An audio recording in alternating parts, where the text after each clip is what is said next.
The Galactic Soul, the Honorable Brother, the Revolutionary yourself, Darius Lockhart, and I'm here to tell you to watch Powerbombshells every Sunday at 1 p.m. Eastern on the Fight Game Media YouTube channel. That's right, every Sunday at 1 p.m., and that's on time, every time, because when we stand together, what time is it?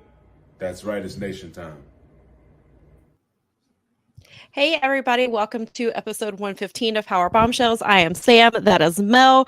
We are just two broads talking about the wrestling we watch, and maybe not the wrestling that we were going to watch and then didn't get to. So the wrestling we were sort of supposed to watch. Well, I wouldn't say supposed, because, you know. It was just what we were planning to. I was planning to get to Resurgence, but things happened. As my friend likes to say, man plans, God laughs. So...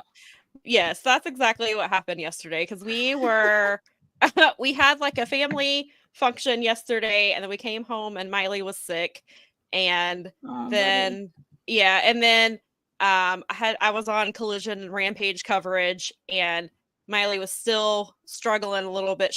Miley was having a rough time last night.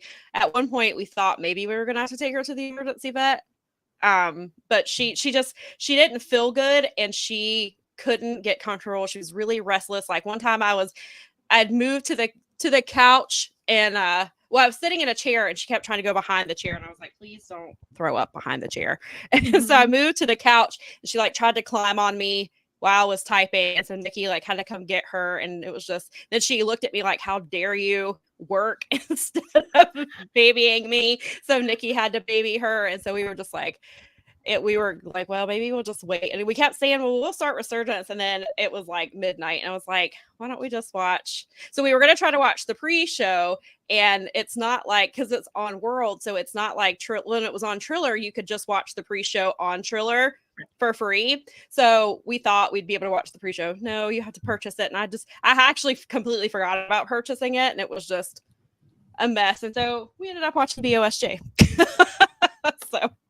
Well, that's good anyway. I mean, I saw your Kevin A article, and I was gonna like watch BOSJ, and then again, I had similar life things happen. I mean, like actually, that's so weird, because our buddy Bear was not feeling well the other night. Aww. And he kind of had like poor Bamba to like be up with him all night, so it was like, So I totally empathize with the Miley woke me up at like 5:30 this morning. I had to take her out, and then she ended up not. I think she just felt like she had to do something, but then she didn't. And so I was like, poor girl. She seems a little better today. She's got more energy. We're trying to make her drink, because she doesn't drink a lot of water anyway, as it is. She's just always been that way. We tell her she's like a camel, because she will just drink little bits of water. And so she won't drink. So today we're like, of course she doesn't grasp the concept of go drink some water. She's like, no. So Nikki gave her an ice cube. So I was like, well, maybe that else. So I was like, maybe she'll get hot. It's hot today. So I was like, maybe she'll run around in the backyard and finally drink some water. I don't know. She seems a little bit better. We're getting her there. So hopefully don't have to go to the emergency clinic. That'll be good. Ice cubes are hilarious. When our oldest one was little, she used to like bring things back to her hoard in this like dog bed, and she didn't understand that the ice cubes melted, so she would run them back to her hoard, and it was like the cutest thing ever. I'm like, oh crap, oh poor thing. It's like, it's interesting and weird being a dog parent. It's like, it is. You know, speaking of parents, happy Mother's Day sorry, we're late on that. Yes. No, it's a good segue. I kind of like worked it in there. I mean, you did. Dog parenting is a struggle. Human parenting is a big struggle. Right, it is. Shout out to all you moms. All you folks that are watching that have a mom in your life that needs a happy Mother's Day. Take care of that lady. Yes, definitely. It's hard being a mom. And thanks everybody for being in the chat with us today. We know it's for some people it's not Mother's Day because they're in other places, but for those of you where you are and it is Mother's Day, thank you for being in the chat with us today. Or if you're going to watch the replay, we appreciate that too. I'm gonna spend some time with my mom after the podcast. I'm gonna Nikki found a recipe that we're gonna try out. We're gonna make it for our mom for dinner. So we gotta, after this, I'm going to the grocery store. I love cooking for people, though. It's fun. Yeah, the recipe Nikki found looks delicious. So it's like, hopefully our mom likes it, but I think that Nikki and I will like it. And we can make it in a way that Nikki can enjoy it too, which is nice. So it can I mean, that kind of makes the whole altered. thing, Yeah. It makes the experience excellent for everybody. Right. Yeah. I think, yeah. I have the utmost faith in the two of you that it will be delicious and you'll be fine. We'll report back. You definitely have to now because you've hyped it up so hard. I'm like, I gotta know. I'll put a pic. Maybe I should post the pic. If it turns out as good as we think it will, maybe I'll post the picture on our social media. Ooh, we always say that. Here, let me throw up the Instagram here. Throw it up. But we always say that. We never do it. One of these days, it's just going to be like daily. There's just going to be Powerbombshells. I try to keep some stuff in the story so that we're at least populating. I try to do better with that. Usually, it's a lot of use it. It's more a lot of Ashe stuff in the stories, and then like I posted the link to the Kevin Knight article, and Kevin Knight reposted it to his Instagram. So then I reposted Ashe, posted it, and Chris Lee posted it to his Instagram, which was nice. And so. I say this knowing full well how it's going to sound, but the kids are using the Instagram pretty hard these days. That's where the action is. I mean, all the other stuff is breaking out. Like Facebook is like, I mean, if you're our age, like it's like a grocery store tabloid shelf. It's like Cosmo tests and like memes. I call Facebook where memes go to die. Yeah. Because I always am seeing memes that I saw months ago on like all the other social media outlets like Reddit, or it's just it's so weird how we've reached a point where there's like iterations. There's like an evolution of social media where there's like people who understand MySpace and people who don't understand. Right. Yeah, I was talking to, it's funny when I was because my cousin's girlfriend, she's practically family. She's been in our family for over a decade now, but she graduated from college yesterday. And so we were at her party and I saw two people that I hadn't seen in a decade. They were friends of theirs that when I went to visit my cousin in LA, like they were living out there. And so I hadn't seen them. And we were talking about that. And like before we left, they're like, well, we're not on Facebook. And I'm like, I only use Facebook to like keep up with like family member pictures. And then I was like, I post my podcast there, and sometimes I post articles there. I was like, I check it like every few days usually. It's like so we actually we did it the old-fashioned way. We exchanged phone numbers. Holy crap. Oh my God. Did you get hurt? I did. I got her phone number, and they're like, they live in Winston-Salem, so they're only like an hour and a half away.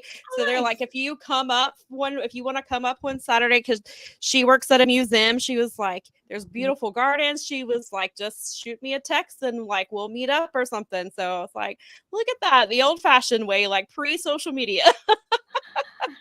I love it. And it made me, you were talking about, because obviously what's really popular with the kids is TikTok. And I was when I was talking to Kevin Knight, we were talking, I forget what we were talking about. He said, I don't use TikTok. He's like, too old for that. He's like, I can't get into it. He's like, I can't use another app. He was like, I'm not. And so we were talking about like, we were talking about, and so at the end I was like, well, where can people find you on social media? And he's like, well, I'm not on TikTok. And I was like, I have one, but I don't post to it. I occasionally use it. I just don't. I was like, no, I'm just still on Twitter. And he was like, yeah, me too. He was like, Twitter and Instagram. He's like, he has a Facebook page, and he was like, it's under my old name. I think it's Jet Knight is what it's under. And he was hilarious. He was like, yeah, I don't use that. I'm the same as you with Facebook. It's only like, because I want to see my friends' kids, because everyone lives in other places, and I want to see stuff like that, and that's fine. That's all I really care about. Same. And then like, yeah, it's super, and Facebook is super annoying because they'll send you because they want you to open the app, so they're constantly like, you missed this post. Spammy, and somebody posted. I'm like, leave me alone. I was like, this is why I don't want to use your stupid ass app. First of all, I have to spend like half the time I'm on there Xing out the sponsored posts that I don't want to see, because I've turned off everything I possibly can, and you still can't get them off there. And then I have to up like everybody I like that I want to follow. so that they aggregate to my freaking timeline. So I'm on there constantly just like up thumbing it so it'll keep showing up on my timeline. It's like, right. I have to find my friends sometimes because I'm like, oh, so-and-so stopped showing up on my timeline. I need to go in there. So if any of you are my friends and are watching right now and or later on and are like, why does Mel go in and up like 4 of my posts sometimes? That's why.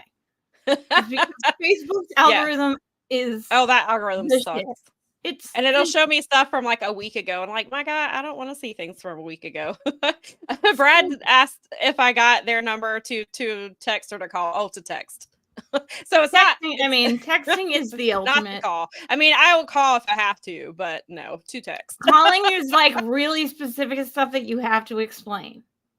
Otherwise, it's usually the same too thing much as doing one of these. Like when you're not doing a podcast, when you do like a Skype or a Zoom or a whatever FaceTime, whichever device you choose, you only do that like either if you want to hang out with people. You can even do that on Discord. Like me and my 3 friends that used to the reason I started podcasting, we still do voice chat on Discord because we have like no interruptions.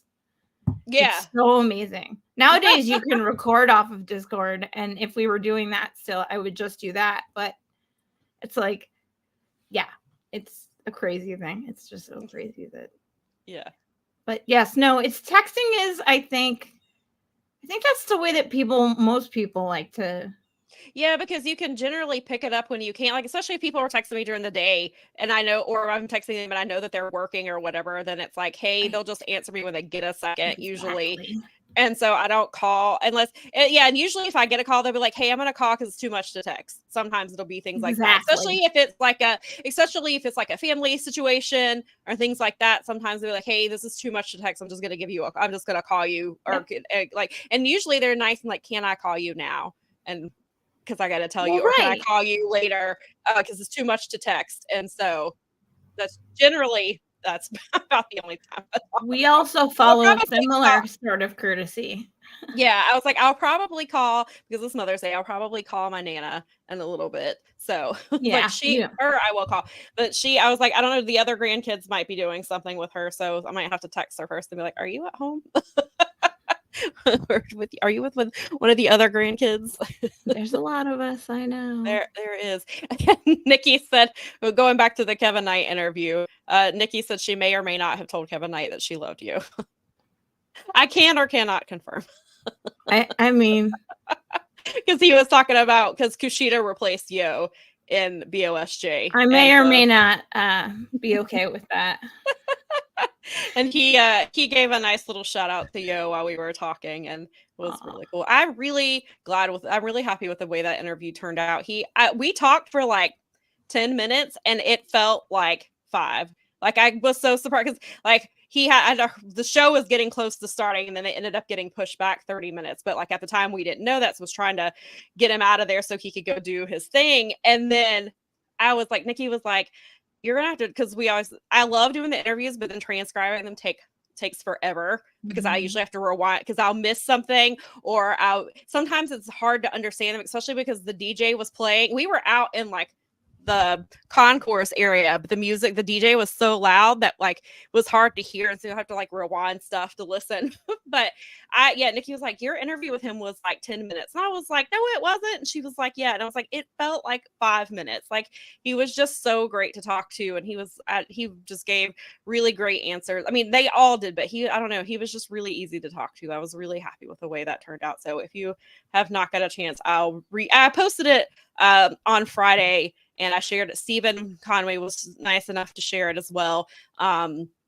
And so I'll retweet it again because I thought the interview was really well, especially if you watch New Japan and even TNA, because we talked about how much TNA has changed just since January, and talking about losing Scott D'Amore and you lose Motor City Machine Guns at the same time. And then he was talking about like how much he learned from them, and Motor City and Kushida, and just like that we talked about a lot of really cool stuff. So definitely I will make sure that you guys repost it, or that I repost it. So you should definitely repost it. I was really excited because and it's timely because he's in the Super Junior. So Yeah. That And I did get to see his first match, and it was really good. And I saw actually before I watched the clip of his press conference, and he was like talking shit to TJP, which is kind of was surprising because Kevin doesn't really do that. And I think you kind of got to see more of his personality. And I'm hoping with BOSJ you'll kind of get to see more of his personality, because he's a really cool guy. And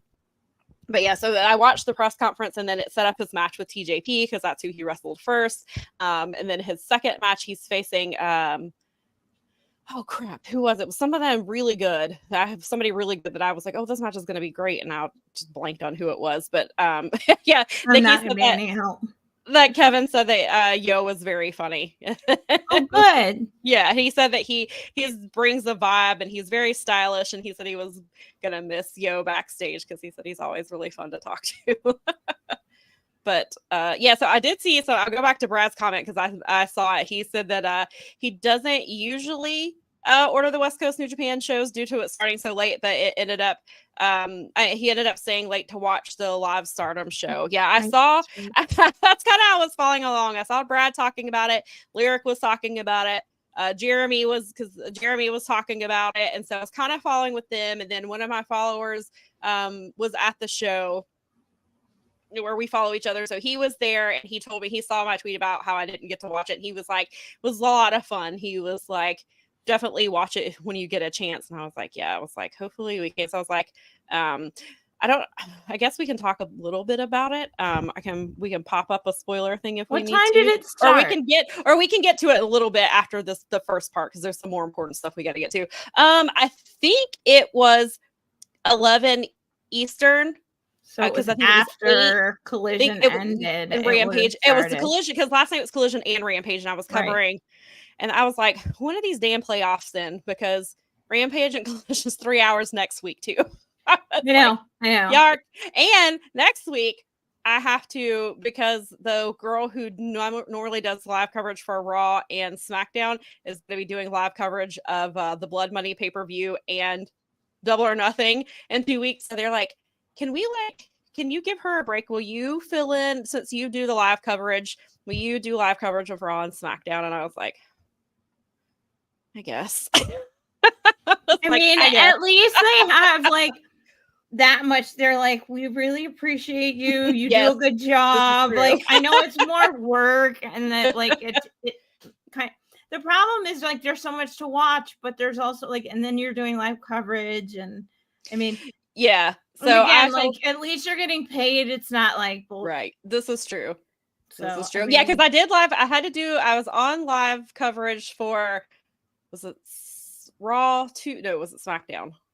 Like a week ago. And so I did it to help out. And then, it was Raw last week. I was on live coverage for it. That's what it was. And then, yeah, so I got to do, so I'll be doing, so next week is live coverage of Raw, live coverage of SmackDown, and then live coverage of Collision and Rampage.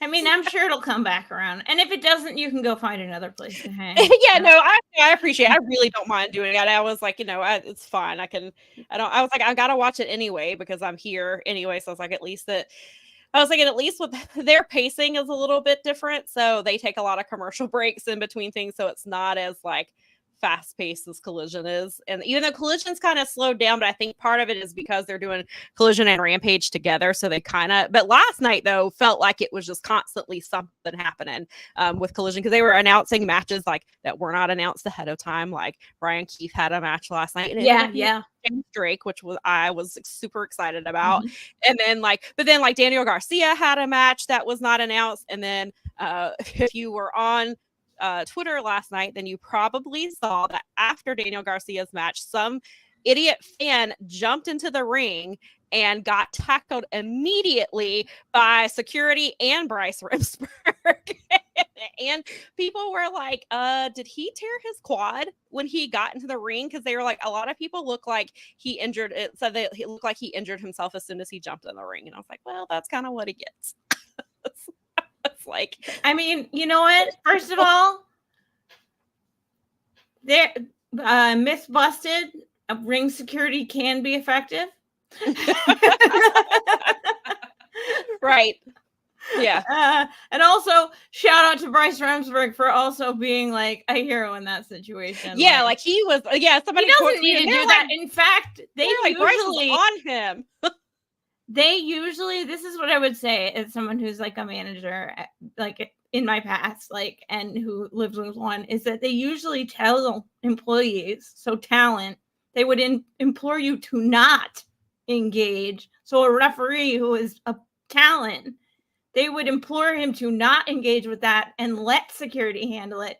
So him doing that is actually even sort of like, it's kind of like double layered, because it's like, A, he's like too decent a human being to not do something. Right. And B, it's like they're like, you can't, not because you get hurt, but because you just, our insurance company will be enraged. But right. I mean, shout out to him. Like, yeah, definitely. Yeah, somebody was like, why would you do that? They're like, have you not seen AEW security guards? Like, they're huge. Like, security, they have a thing. Cheesecake is huge. Cheesecake is usually the one that, like, when they do the private party entrance. His name is Cheesecake. So like when I've seen he's usually out there anyway, but you know, when Private Party does their entrance and they come to the red rope and there's somebody who pulls it back, that's Cheesecake. That big huge dude is security. Like, what are you thinking? And it made me think of, I think it was a couple of years ago, Kyle O'Reilly was still in NXT and somebody jumped in the ring with him. And I'm like, have you seen Kyle's legs? Like that, his kicks are like lethal. Like, what the hell are you thinking? Like, it's like if Kyle O'Reilly turns around and decides to kick you because he thinks you're coming at him, you're an idiot, because those I was like, yeah, so I was like, I mean, I know that a lot of times people have liquid courage. Maybe he was on some other stuff. Who knows what made him decide to do that? But you know, it sounds like he found out, especially if he ended up tearing something. You know, it's like, guys, it's not even like, it's not 1910. All right. You don't get to jump in and like, the Marcus don't get to like jump in and fight the big giant dude and, you know, pretend that they have a chance. Like, it's not that day anymore. It's right. Also, and thank goodness like, he didn't have like a and scary. It is. It is. Well, it is scary because, I mean, obviously it's not as common, you know, today as it was like in the 70s and 80s. But I mean, people used to jump in the ring with weapons, and people like got stabbed. The Sheik got stabbed. Right. Exactly. So he got stabbed twice, actually, 2 different times. Like, I mean, it's serious. People got seriously injured. Yeah, they did. Son said Daniel Garcia had some haters. Daniel Garcia tweeted last night and said, because they were in Vancouver in Canada, and he said it was Drake had his Drake, the rapper who's from Canada. He said Drake sent them after him or something. Like, I don't know. It was really funny. Why did he write a diss track? Probably. And then Security Sam quote tweeted him, because I don't follow Security Sam, but he comes up in my timeline sometimes, and he was like, I got you. Sorry, the internet needed to hear me say audio diss track, because I'm about the last person left that's on the internet that hasn't said it out loud. This whole week was hilarious because I mean, listen, it's just, I don't follow rap. I'm not following Kendrick Lamar and Drake. I mean, I got a little bit of all in my timeline. And all I could do was think of you, because I know that you also have a connection to the music business. So for you, it's like you have, you know what's going on with music. Right. Me, I'm like, I could not be further from, I mean, I'm just out of touch with that. That's not my wheelhouse. That's not my nerdery. So it's funny. But I have to go back and watch it. Somebody created, I bookmarked it, but somebody created a 5-minute clip that has like the history of Drake and Kendrick. Awesome. And like, perfect. Because I was like, I know bits and pieces, but I was like, I'm sure there's things that I've missed. And so I keep forgetting to go back and watch it. But yeah, it's like a 5-minute breakdown of like their entire beef. Those are my favorite things on the internet, are the people that are like, here, let me explain this entire situation to you. Because it's like, I'm on Twitter, I see things trending, I try to do my best to understand some things, because I mean, and I do the thing where I'm like, oh, if I click on this, I'm part of the problem. I know it, but I can't resist. Like, sometimes I just can't resist. I'm human. Well, people. And this is now this is kind of crossing over into other things, because like CM Punk made references to it during Raw. He made references, and I'm making a reference to it, right? And like people in wrestling keep talking about it too. So it's definitely a big pop culture. It's a big pop culture moment, and so it's good to have the background into it. And some of it I'm already familiar with because I'm personally I've never been a Drake fan. I don't care for his music, and from the things I've read about him, I don't care for him. So I was like, good, fuck him up, Drake. Sorry to any Drake fans. Sorry to any Drake fans who are watching, but I've never liked his. I don't care for his music. I've just never really liked it. And then I found out some things about him, and I've seen some things that he was doing that seemed very problematic to me. And I was like, nope, don't like this guy. So I was just like, yeah. So I can't remember what I was going to say there. It's not my. It crossed over into my world, and like you said, it was pop culture, so it was funny to me. And and it's something I think is going to probably keep getting into pop culture just because of the way it's played out. And so I think it's probably we're going to see it pop up in more places. It's just an internet meme now. It's just become a meme, so it's fine. It's integrated into our memery. We kind of know the background. It's like the know your meme. Know your meme, exactly. And even speaking of know your memes, I saw that Joe Hendry tweeted the other day that he made it to know your meme. that I believe in Joe Hendry made it. So I was like, that's when you know that you've made it. It's when you make it to know your meme.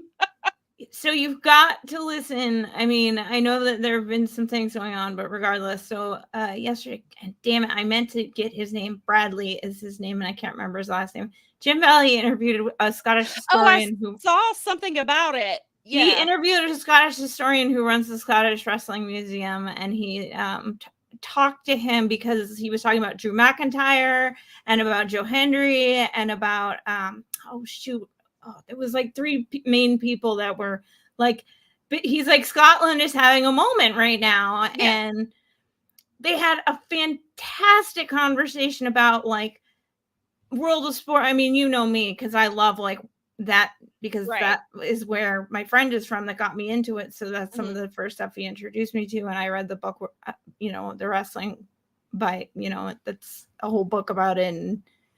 But it was awesome. And he talked specifically about Joe Hendry. And that guy, wow, he sounds like a really cool dude. Like, I'm so good. Like, I'm more glad. I believe in Joe Hendry, man. Me too. It's awesome to hear. He also does all kinds of music stuff, like separate from just his wrestling stuff. And you should go. I mean, go check it out. It was Saturday's Observer Live with Jim Valley. He interviewed him. I saw him tweeting about it, and I wasn't home. I think I was at home, or that's when we were getting ready to leave for the family function yesterday. But yeah, I saw him tweeting about it. I think you and Nikki would like it a lot. Like, I think you would really appreciate the info that's there, and it crisscrosses with stuff we've talked about, and you guys already knew about that stuff. So yeah. Very cool. Yeah, I saw that he was having him on there, and I saw that they were also talking about how people are getting priced out of Clash at the Castle. They had great conversation. Yeah, I saw they were going to talk about that because I had seen the article earlier in the week talking about how like the lowest price tickets was £300, and then the premium seats were up as high as £2,000, which is insane. And they were like, and people were like, and a lot of them were like, we don't have that type of money, so we were going to budget to go to wrestling because it doesn't come here often.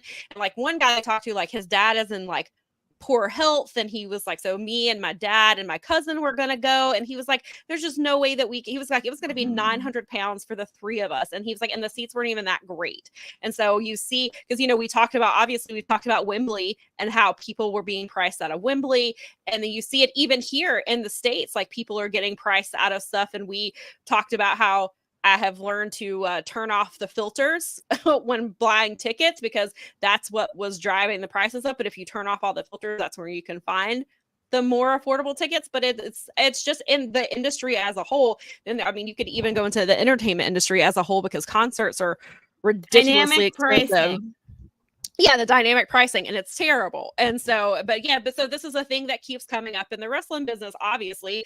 And it's just people are getting priced out, and you can't, I mean, the economy is not great, especially in the UK. Like we've already, England is in a recession. They've been in a recession for several months now, and then I was like, we've obviously talked about how Japan is in a recession and stuff like that. And so it's hard. And it sucks that people are getting priced out of things, especially when I was like, for us, it's a bit different because wrestling comes to most places, at least the bigger cities, more often. But here, obviously, when they're overseas, it's harder. They only get it like, every few months or once a year or something like that. So it's tough. And so I hate to hear that people are being priced out. But then you just see that it's not just a one company thing. It's multiple companies that people are getting priced out of. It's a West-wide thing. They're using this, and they're using it for things that they shouldn't use it for, because they're using it for things like scheduling. And but it's an algorithm, and it's written by the guys that are pencil pushers, whose whole job is to be like, how can we maximize our profit and minimize our output? Yep. And they write an algorithm that does that, and that's where you get a $2,000 seat that you can practically parachute down to the ring from. Like, it's it's silly. It's madness in this economy, but they're they're hell bent on this model. So it's going to be really interesting to see how things play out, because and they keep filling the stadium, so it's obviously sustainable, and that's the problem. Is like, because they were talking about how like the pay-per-view Backlash was in Lyon, France, a week ago Saturday. Yeah, right. So a week ago yesterday, and they had they were like, oh, we sold out, we spent all, we broke all these records, like money wise. It was at $11,000 seating, like, or 11,000 seats is not, that's a decent sized show, but that for a pay-per-view, like, you would expect it to be higher. But of course you're breaking all these records when and that's what they were saying, it averaged out to $300 or roughly $300. It would transfer to 300 American, in American dollars for 11,000. So they're like, of course, when you're selling 11,000 tickets and some of them are in the tickets are $300, of course you're breaking records because you're pricing them so high. Well, not to mention that the bottom line is, the truth of it is, dynamic scheduling. Poor Bob is having to deal with it. But they are, oh crap, made me lose my train of thought. Choo choo. Oh well, train of thought derail, but I guess it doesn't matter. But Daza even says, London is expensive, especially for someone like me who lives in the north and has to travel and get accommodation. Yeah, exactly. You have to stay, and forget it. On hotel stays right now, it's just. Well, and even we've talked about here, like, so they do Double or Nothing, obviously a Memorial Day weekend, and they do All Out is in Labor Day weekend. And pricing is insane because people are like, oh, it's Vegas. And I'm like, yeah, but it's a holiday weekend. Like, when we've looked at tickets, like, for stuff to go, and like just the flights alone were insane. And so it's really, that's, I guess, on the one, that's like one of the more positive things of them, like, releasing their pay-per-view schedule ahead of time, is because people have to plan, they have to budget, like, and if there's holiday weekends, that makes it even more expensive. And then it's a lot that goes into it. And so it's something that that's what I was gonna say, is that people need to remember that WWE makes you pay them to come here. So, like, not that something that's worked into the site fee. Is like, I think they paid like $25 million or something to get them to go there. It's like Saudi Arabia pays them so goddamn much money to come there. That's why they're doing it. Like, and there's something that came out this week that somebody in that's involved in the Saudi side of things are talking about getting a Royal Rumble or a WrestleMania over there. I don't know how accurate that is, but like, I was listening to Dave and Brian talk about that. I never got through it this morning. Mania is something that so many people come to from around the world. I don't see a lot of them going to Saudi Arabia. for WrestleMania. But For Dave a said it multitude of before I reasons. got off. He said it perfectly. He's like, they're going to give them $250 million to come there. They don't care if people come or not. No, they sure don't. And because are they doing two, and now because they're doing 2 shows a year in Saudi, right? I believe so. I want to say. Yeah, there's supposed to be it's twice two a year now. I think. Yeah, it's going to be 2 a year from what I understand. I don't know how many people. Yeah, I don't. And they just I guess give they them wouldn't care. $1 bazillion. It's ridiculous. It's like, and then you get gate revenue, and it's like, I guess, I mean, it's ridiculous. You're asking this ridiculous amount of money of people to have you there. And the idea is like, well, you're going to make so much money off of us coming there. And it's like, I think Dave said that you have to like get to $1 million to even break even. Yeah. And I saw, because I tagged you in the tweet the other day. There are rumors that Detroit is putting in for WrestleMania 2027, I think, because it'll be the like 30-year anniversary of WrestleMania 3. Yeah.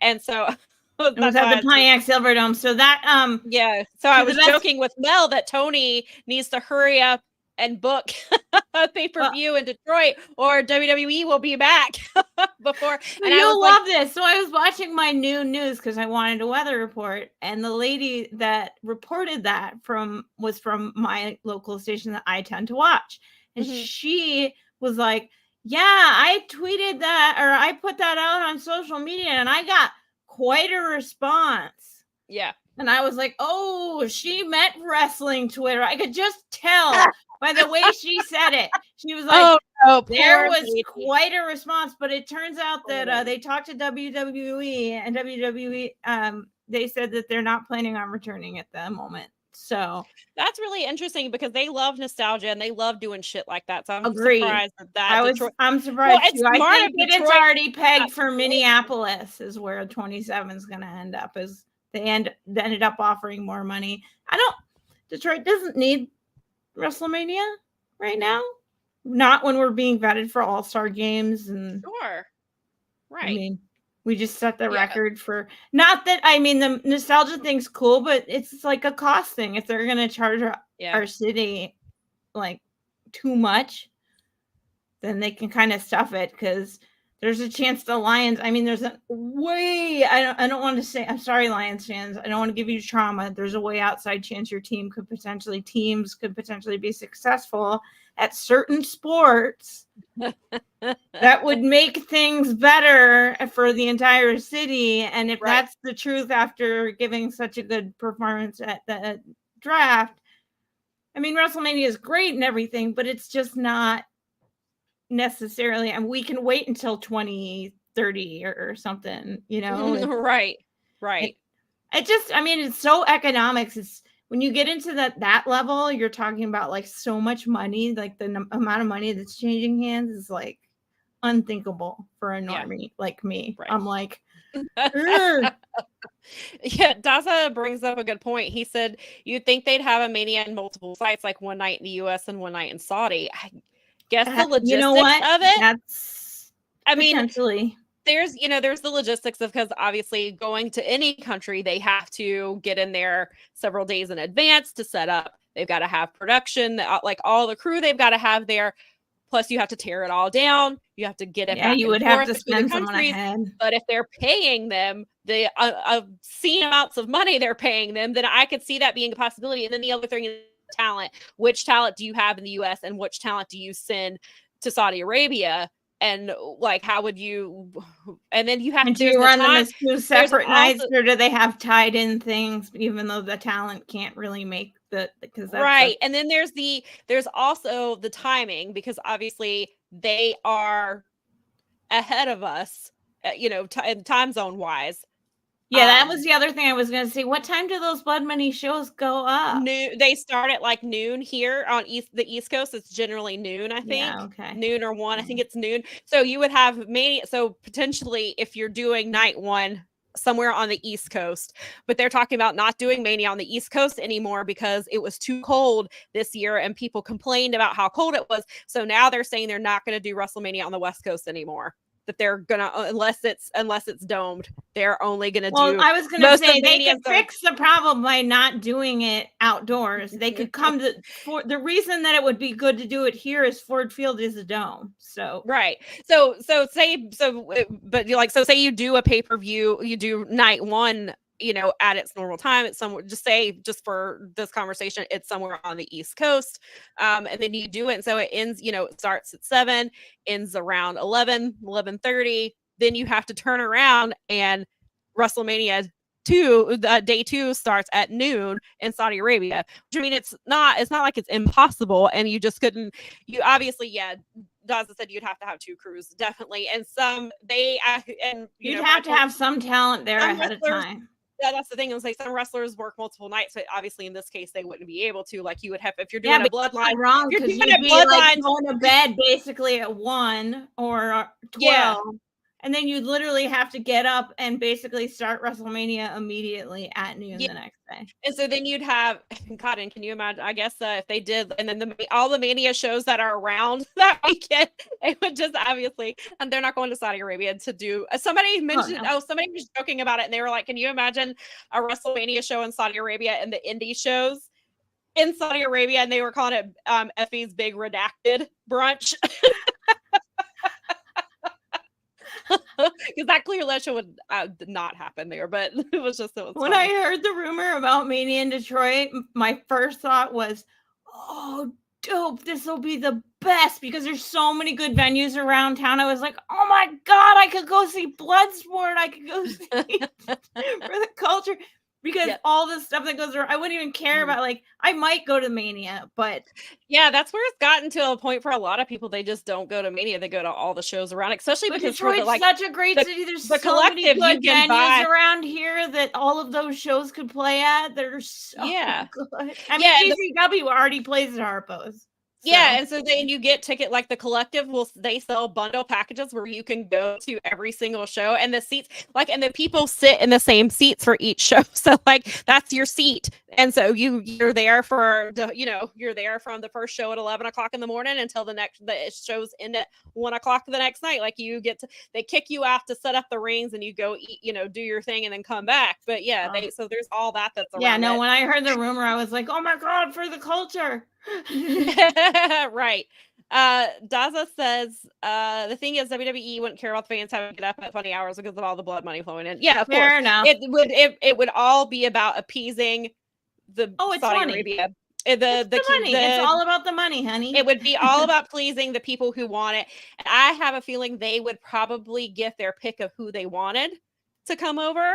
They're probably going to be like, so if say Roman Reigns is back, they're going to, if they want to do, because that's why there was the rumor of them doing Rock Roman in Saudi Arabia, because The Rock is somebody that is, even though he has not been an active wrestler for, decades now, he's still somebody that's a big name there. And that because I believe isn't the Saudi Crown Prince that's a huge wrestling fan, and he likes there's a few of them things that's in charge. So they would probably request The Rock to come wrestle. I don't know.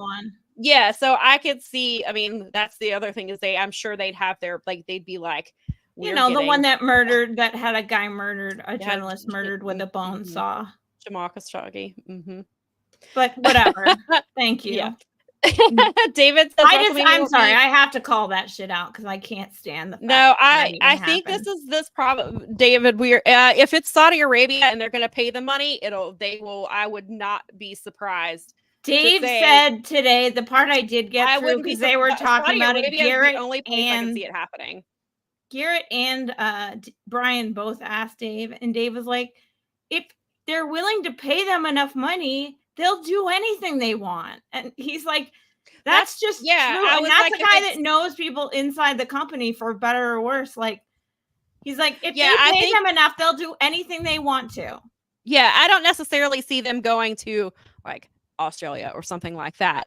But if Saudi Arabia is paying them enough, but Australia can't pay them what Saudi Arabia I could see them. Like, I don't see it going, because they're, that's been the issue of getting it, because London, I think, has wanted WrestleMania before, and some of the other bigger European cities have wanted WrestleMania, and there's just been logistics and things like that. But if it's Saudi Arabia willing to fork over all the money, pay for an extra crew, pay for because obviously I'm sure WWE could just be like, oh, well, we have to have all this, like, and just make shit up. And if they'll pay for it, then they'll pay for it. So I could see it happening. I mean, initially I was like, oh God, that's not. And then I was like, well, it's Saudi Arabia, money talks, and they're all about if whatever that relationship is. And there's still a lot of years left on that deal with Saudi Arabia. I could see it potentially happening. I mean, maybe it's not. Maybe it's something that happens later. But because of the money that's involved and the people who are involved, who have certain stroke and certain ways to make things happen, I would not put it past WWE to run a major pay-per-view like that in Saudi Arabia at some point. TKO wants that blood money. They don't care. No, they don't care. They have a fiduciary responsibility to their shareholders. They will sport wash. They have no problem with that. We've seen it. They're like, oh, we have women having matches in Saudi Arabia to show women in Saudi Arabia it's possible. And they're wearing like full spandex freaking bodysuits, which is fine. I understand you going with it, like you are being. Well, I mean, you do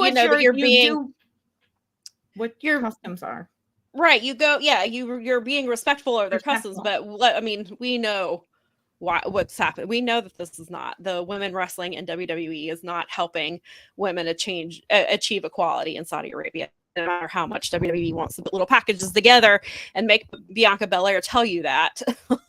Not when the woman had to get a permission slip from her husband just to go to the show. Right. So I mean, but what do I know? I'm just some stupid wrestling podcaster. So USBA guy says that Detroit might be an issue hospitality wise because issue with hotels. In what way? Because we have plenty of them. I mean, there's a ton of hotels. Is it access to get to them, or is it just right now they've got a lot of stuff. They've got a lot of like stuff that's still set up from the draft that there's still questions as to whether they're going to start tearing it down or not offering it anymore. There's a big thing on in the city to like keep it all going. So there was an e-van service that ran all around the city, like all across the river and all through the downtown area. There's the People Mover, which is not great, but it can get you around. And then there are, I guess, a couple of other options that they used.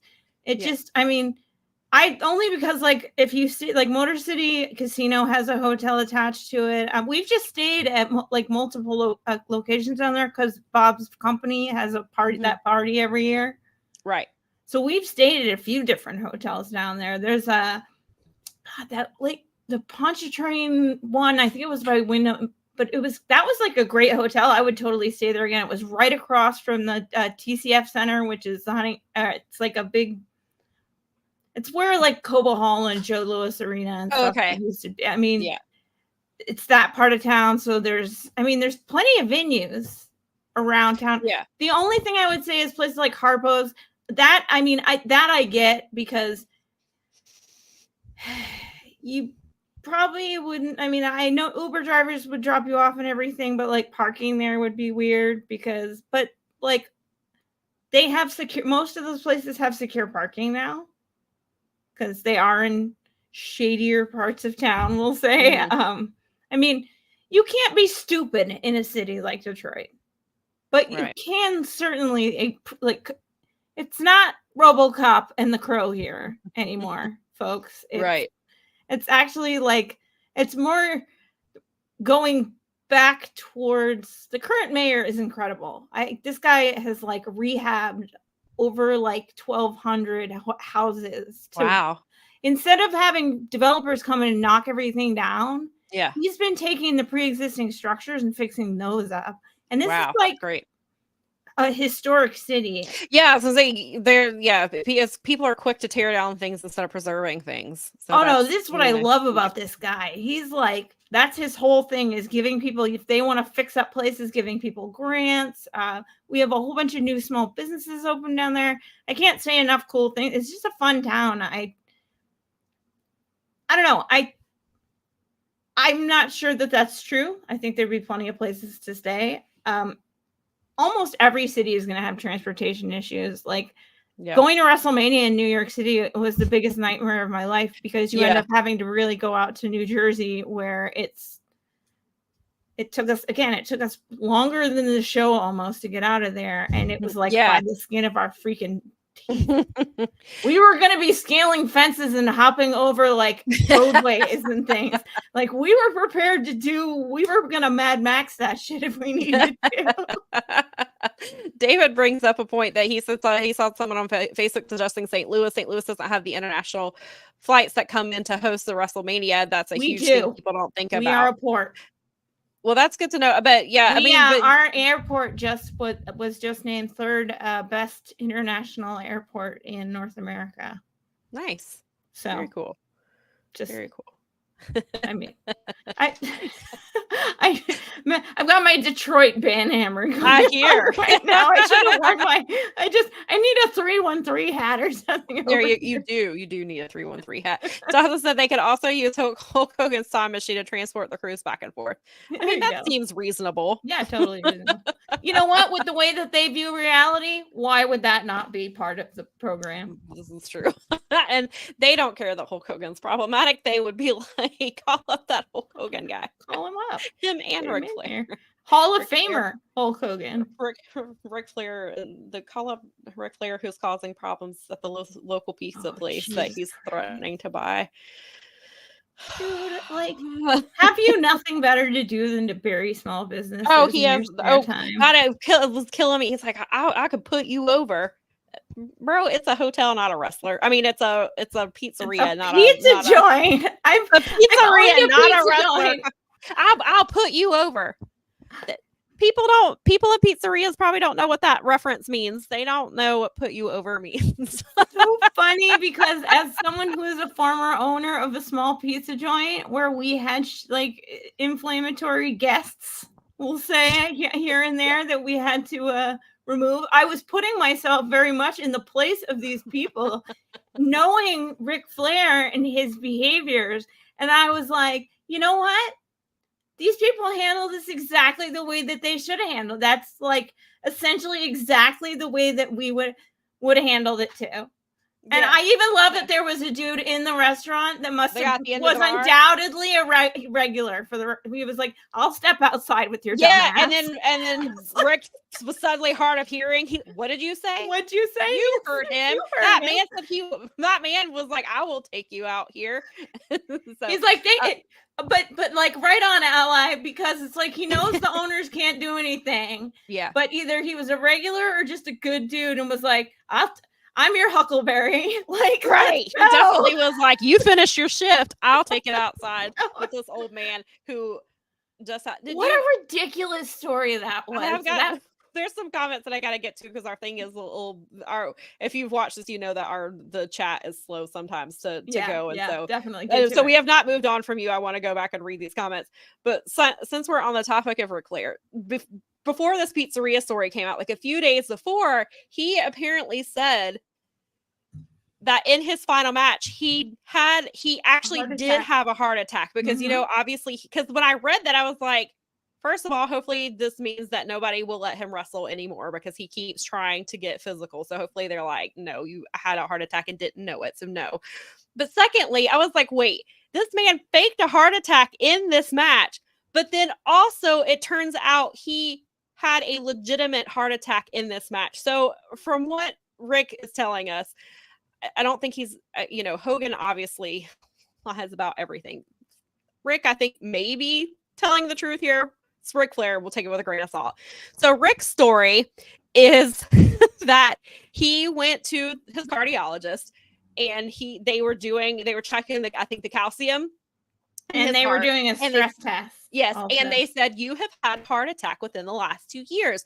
And he was like, no, I haven't. I didn't have heart attack pain, any of this. And they're like, did you pass out or anything? And he was like, oh, during my last match, I passed out like 3 times or something like that.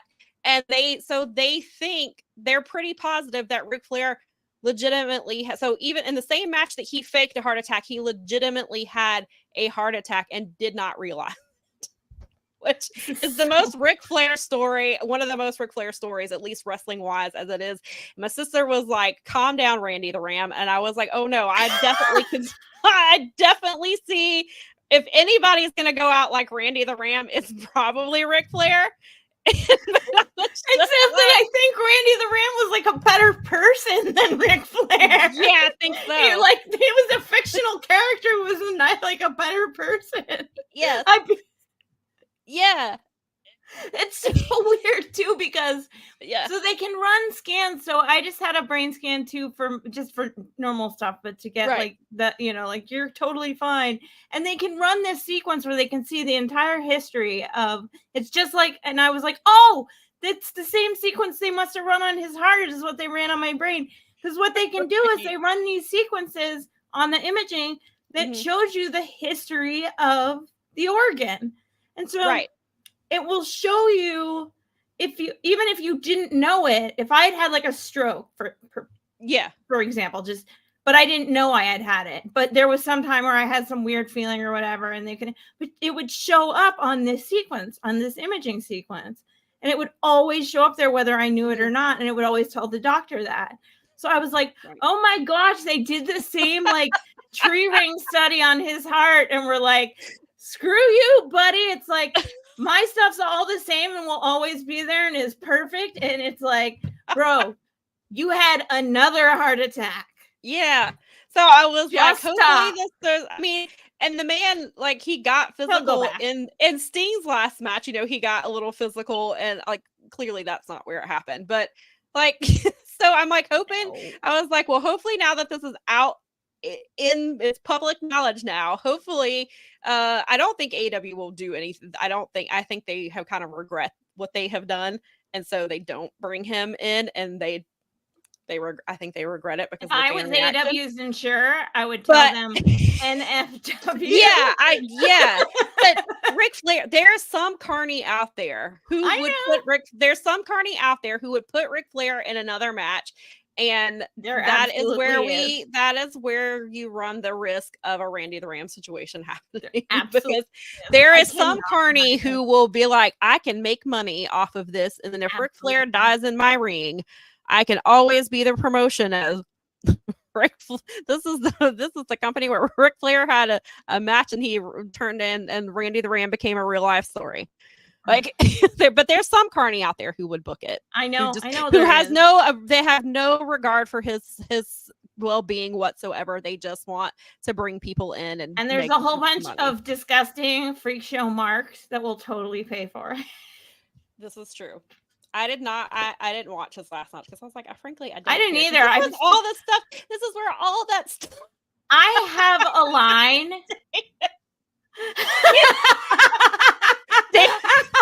David's right. He said Carney's name was Conrad Thompson. He would do it again. Facts. Pop, hats off, sir. Well played. You are correct.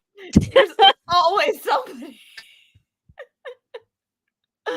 Oh God, bless the wrestling business. Oh, God. All right, let me come back up here to these comments, because like I said, okay. So USBA guy says, this is bringing it back to Detroit. So downtown has an issue with infrastructure and hospitality, lack of major branded hotels in downtown.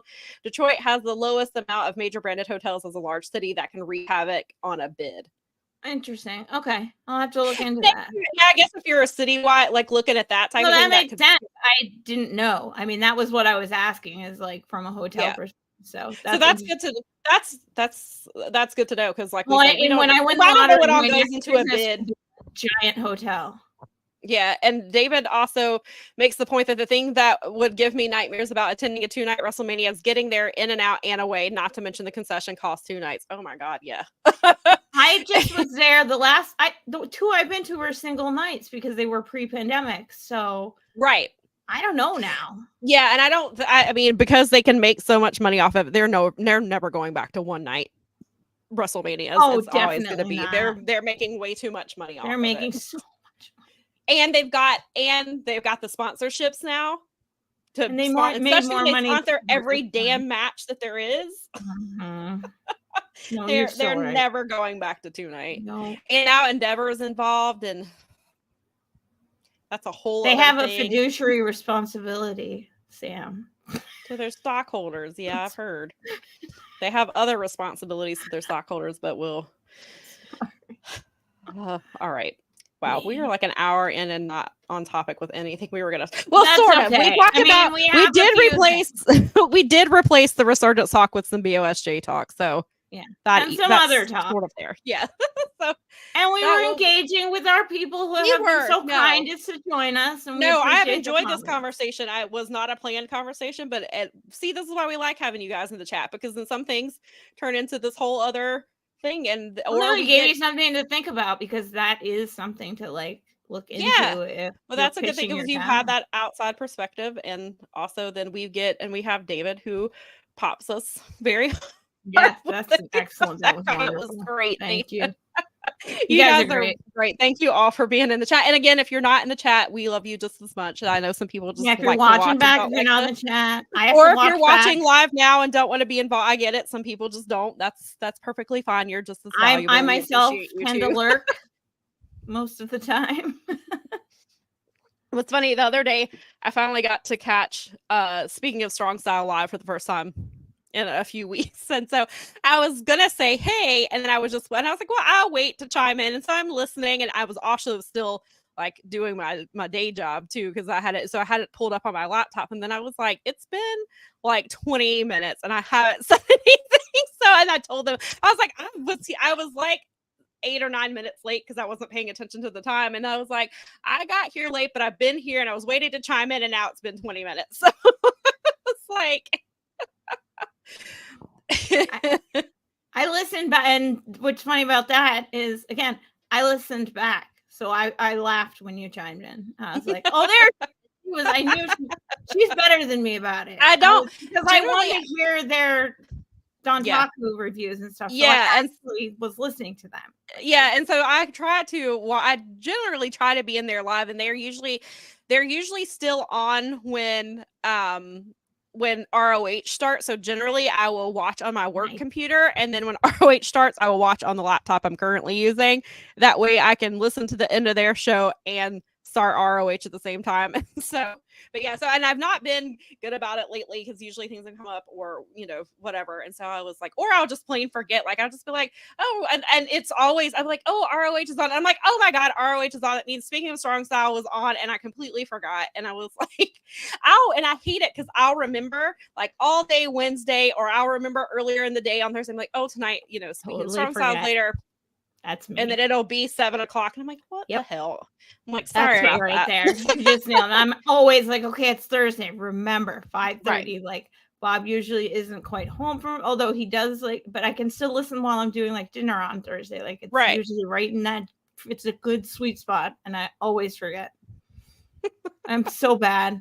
Yeah, I'm like, oh no, I forget what day it is, and I've been doing sometimes stuff I on can't Wednesday night, so I've been watching Dynamite either on delay or on the next day, because I don't necessarily. I can follow along on Twitter if I have to, and then I try to catch Dynamite show live when I can, but then lately, like, because I have to transcribe interviews, that I'm doing that instead. I'm like, I can't listen and transcribe, so I have to do one or the other, and so sometimes I don't generally get to watch live when I can, and so I've been hanging out with my family people on Wednesday, and I feel like that's important time that needs to be spent. Yeah, that's always like, Dynamite's recording. I already record the overrun for every single thing that I watch for stuff like that, because I've been doing that since 2000 something, but apparently it's a big deal. Maybe people, you know what? We should do a video package. Weird. We should do a video package on doing the But you know what's funny is you and I have talked about this. We both have DirecTV, but I have DirecTV streaming, and so I don't know if that's what the difference is. It allows Mel to set her DirecTV, because you have DirecTV, right? I actually cut the cord with them, and I went to Internet TV on my Comcast plan. Gotcha. But they have the same thing on the DVR function, because it's all digital. I didn't get I mean, I can, Yeah. but I just didn't because it's my horn. That time I actually heard it. Sometimes I don't hear it. Sometimes, yeah. It's been crazy. It's one of those times. That's a shift change one, I think. But we'll see how long this goes on. My point was that you have to plug it in yourself, but there's still a spot for it. Yeah, because DirecTV asks you. It says, "Do you want to record the extra? This is a sports event." Ours doesn't do that for some reason. Like Nikki and I have looked at this thing, and I'm like, we're not we've been using these plenty of times. Like we're not idiots. Like we know how this works. There is for us for some reason there is not an option to record that. We have to record whatever show is coming on next to get it.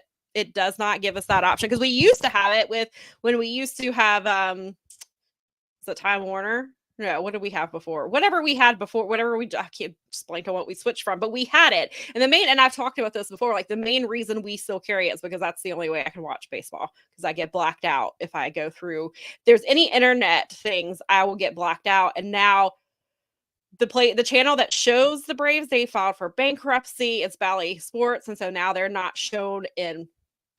They just got dropped from my from Comcast today, which is funny because at Turner, not Turner Field, it's not Turner Field anymore. At Truist, there's a big Xfinity built logo and thing, and they'll have the pre-show, and it's sponsored by Xfinity, and Xfinity doesn't show them anymore because they dropped Bally because Bally. From them. I call them Comcast because out west they were Comcast, but they here still, in the Midwest they're Xfinity, and they're the same freaking thing. But it's they were Comcast out west, and so I still do that where I get them mixed up. Right. Well, and people still call it both, and we, as somebody I play fantasy baseball with, he has Comcast, and he called them, and he was like, the whole reason I haven't cut the cord was because I had Bally, and you took that, so I want to cancel my service. And they're like, well, you're breaking the contract. And he said, but you broke your contract by getting rid of Bally. So, oh no, it doesn't work that way. They write it in their terms of service. For whatever reason, I guess she wasn't prepared for that, and so she let him cut without breaking it. And I was like, and I told him, I said, she went and told her boss, and now there's going to be a memo on how to handle that conversation. I said, you might be the only one who got that. He was fast enough. See, be proactive, folks. Be that one.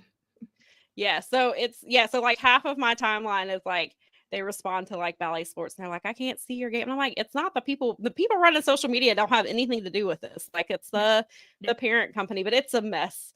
And we're trying to. All of this communications and media stuff is a disaster. The pandemic, because it was so good for so long, but the pandemic exposed all of this stuff that they weren't listening to people that were doing streaming and everything. We were like, guys, if you don't get on board, you're going to be way behind when this finally hits. And sure enough, the pandemic just exposed the whole damn thing. And sure did.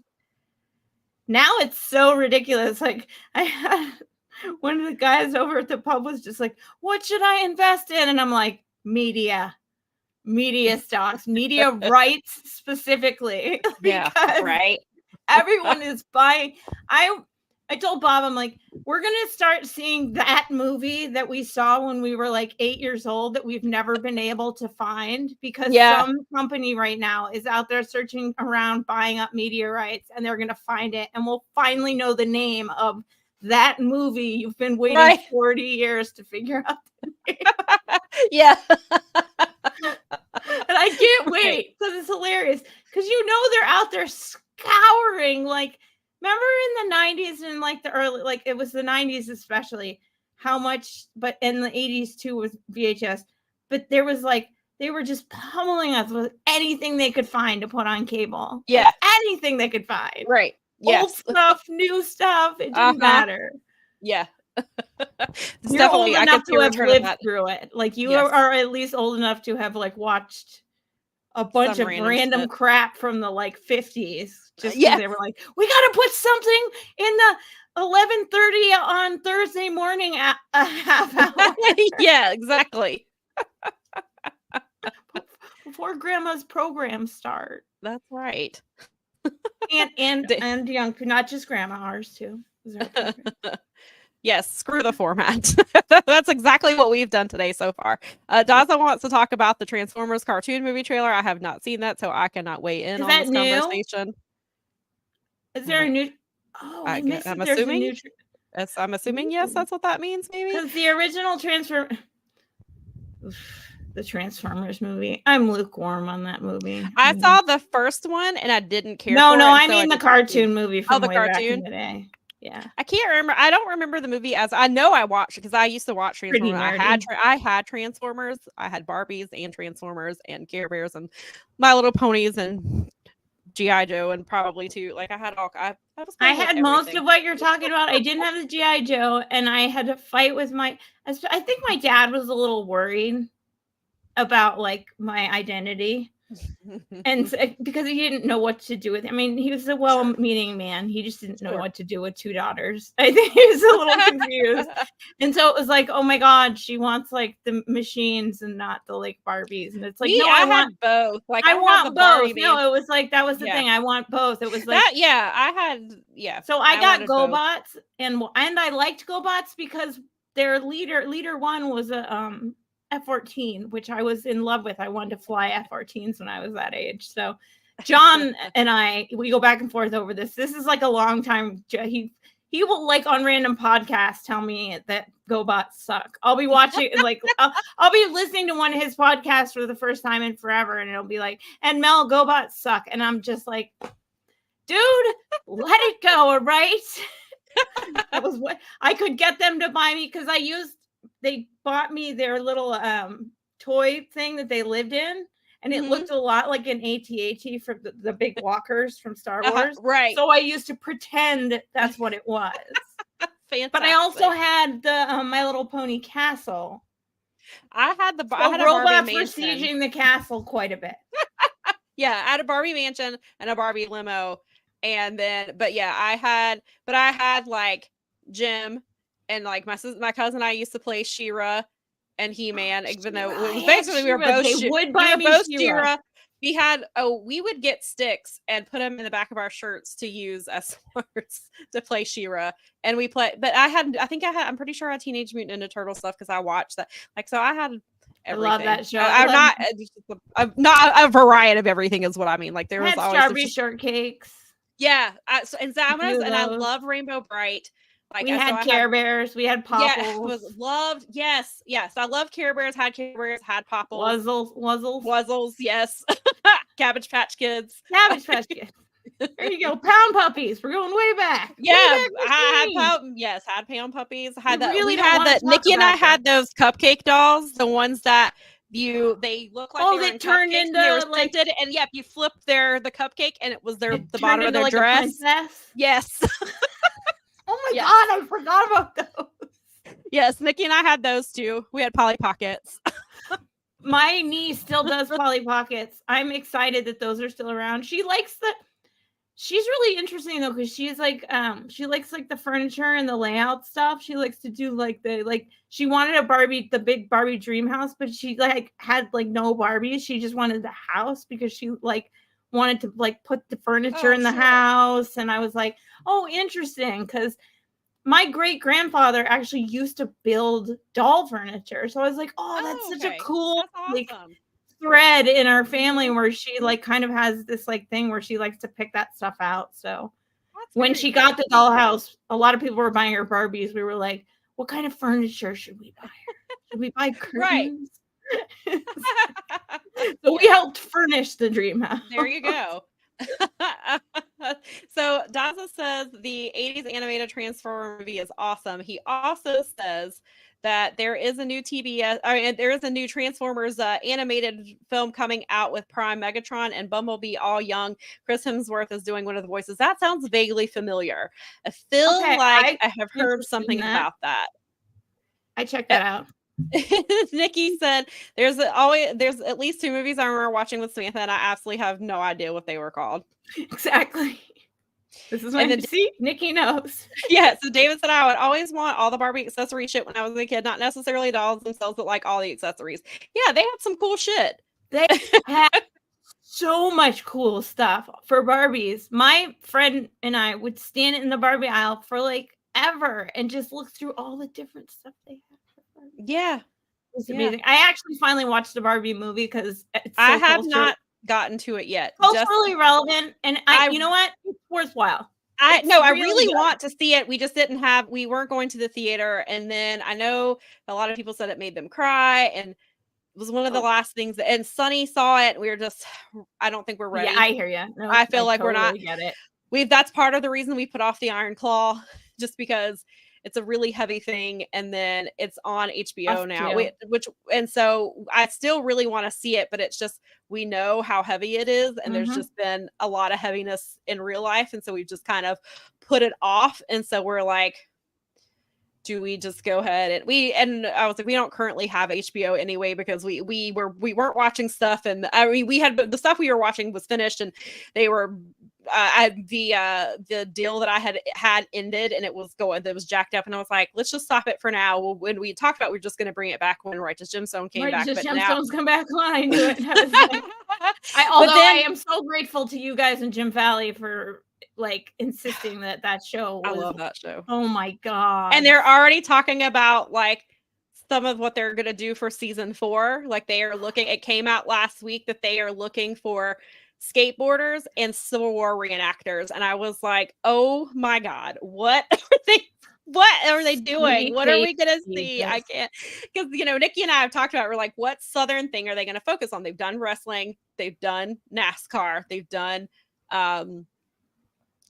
like the militia stuff, and so it's like, what's the next thing? And I was like, not that skateboarding is particular to the South, but like obviously the Civil War reenactors are. So we were like, why didn't we think of the Civil War reenactor? So that's going to be so fun, because reenactors of as a Ren Fair person, right, a lot of people kayfabe it. We just go with the flow, but a lot of people will kayfabe, and we even have people in our guild that are kind of kayfabe, and it's just like, it's hilarious. I'm not gonna lie. I couldn't go as far as to LARP, like doing my friend did it for a while. It's just, that was a little far, but yes, monster trucks. Monster trucks is what I was trying to think of. Yes. When I was like, when I saw that we're doing monster trucks, I just about died. I am still mad that Miro did not have a monster truck called the Redeemer. I kept throwing that out there on Twitter. I was like, please let Miro come to the ring for the pay-per-view in the Redeemer, or just rent a monster truck and put the Redeemer on the side of it and put it and so Miro can come out with the Redeemer. Like, that would have been good. Please let this happen. And they just would not listen to me. And so now we don't have it. And Miro's in Bulgaria. And maybe when he returns, he will return in the Redeemer. I don't. Maybe we'll get it then. But yes, you guys should check out the Barbie movie, only because I think you'll appreciate. No, I really do want to. I think you'll appreciate the product. We just had to watch it because we have someone at karaoke who does I'm Just Ken, and I was like, okay, we've got to just sit down. It's for that. I've wanted to see it the entire time. Us too. We've gotten out of the habit of going to the theater. And then we were just like, well, wait. We were just dealing, like Nikki says. Yeah, I know. Well, we can't handle someone else's family trauma while trying to process my own. Right? I totally agree with you. We were just like, we knew that, and Sunny loved it. And we were just like, I think we're ready for it. And then my mom, when you'll really even my mom the other day, she's like, well, maybe on Mother's Day we can watch Barbie. And I was like, no, I heard that you're going to cry. So you might, but maybe and maybe not. So maybe a good cry though. Maybe it would be like maybe you like have a good, like, I don't know, just ugly, like just like let it all out. Cry. I mean, it could be. There's some funny, but I was really impressed, and I actually like had a lot of fun. And it made me realize I was sitting there, and because Bob was just chuckling at me, I'm like, "Oh, Peaches and Cream Barbie! Megan had that one, and I really wanted it, and I could never have it." But you'd always, we would like switch our Barbie, my best friend and I, until she moved to a different town. We would like switch Barbie clothes, and we'd go to the store and like look at all the Barbie accessories together. And it was never about like playing with it. Was like dressing them up or setting up their places, or I don't know. It was fun. We just Yeah. Yeah. And yeah, Nikki said we bought Sunny a Barbie shirt for her birthday and she loved it. I believe me, it took me a long time. It took me a long time to watch Labyrinth and Nightmare Before Christmas back a couple million years ago, and I totally empathize with you guys. Yeah. When you're ready, I think that you guys will really feel great. Yeah, and like I really want to see it. I've wanted to see it. I actually said what's funny about the Iron Claw is last night I said to Bob, Iron Claw dropped on Max. And we kind of looked at each other and I said, so we can do that when you have 3 hours and 20 minutes. And he just kind of chuckled. It was like, I think that the understanding was there that that's like some afternoon when we have he has a random weekday off. Yeah. We'll get to it. I mean, we'll get to it. Yeah, because they were promoting it. They were promoting it during SmackDown. And I was just like, because that's when it premiered. It started airing on HBO on Friday, I think it was. Yeah. And so SmackDown was talking about it. And I was just like, I need to get to it. Like, I really want to see it. And especially like we've gotten into season 2 of The Bear. So obviously Jeremy Allen White's in it. And we've taken a break from that just because we have a million other things to watch. And we've actually keep talking about how we need to get back into it. But I've got 2 more interviews that I need to transcribe. So it may be a little bit long. And now BOSJ started. So, we've got to get back into it. And so, but that's everything's dropping. We've been watching. We've been catching. We finally like we watched season 1 and it was over a course of like a few nights, but or over a couple of weeks, but like basically in 4 nights that we just kind of dedicated over a couple of weeks about it. And so obviously Jeremy Allen White is in Iron Claw. And so we were like, we gotta watch Iron Claw. And then Nikki's like, it's on HBO Max. And I was like, because it's on YouTube. Like you can rent it on YouTube because it'll come up for me. And I'm like, I was like, we could watch YouTube in the living room because we have Apple TV, but I was like, not really ready. I was like, I'm not really ready. And then so I was like, but I really want to see it. And I was like, and I do really want to see Barbie as well. And then speaking of Barbie, David said, well, he found the movie to be boring. But then he also said, you saying Peaches and Cream reminds me that I watched Unforgiven 2002 last week. And during the HLA segment, the 2 women who were going to be lesbians were Peaches and Cream. We're called Peaches and Cream. Not where I expected that to go, but also completely on brand for the time. It's completely on brand for that period of time. Sorry, I've got a horn going off. I figured. I was like, I don't hear Mel. There must be something. No, it's just like it's decided today to be a real pain in the beehole. Yeah, sometimes you're like the siren's going off, and I'm like, I don't hear it. But then this today is just like, oh, okay, it's going away this time here from. But David says, don't forget about Space Ghost. I love Space Ghost. Space Ghost was one of my favorites. So I just wanted to.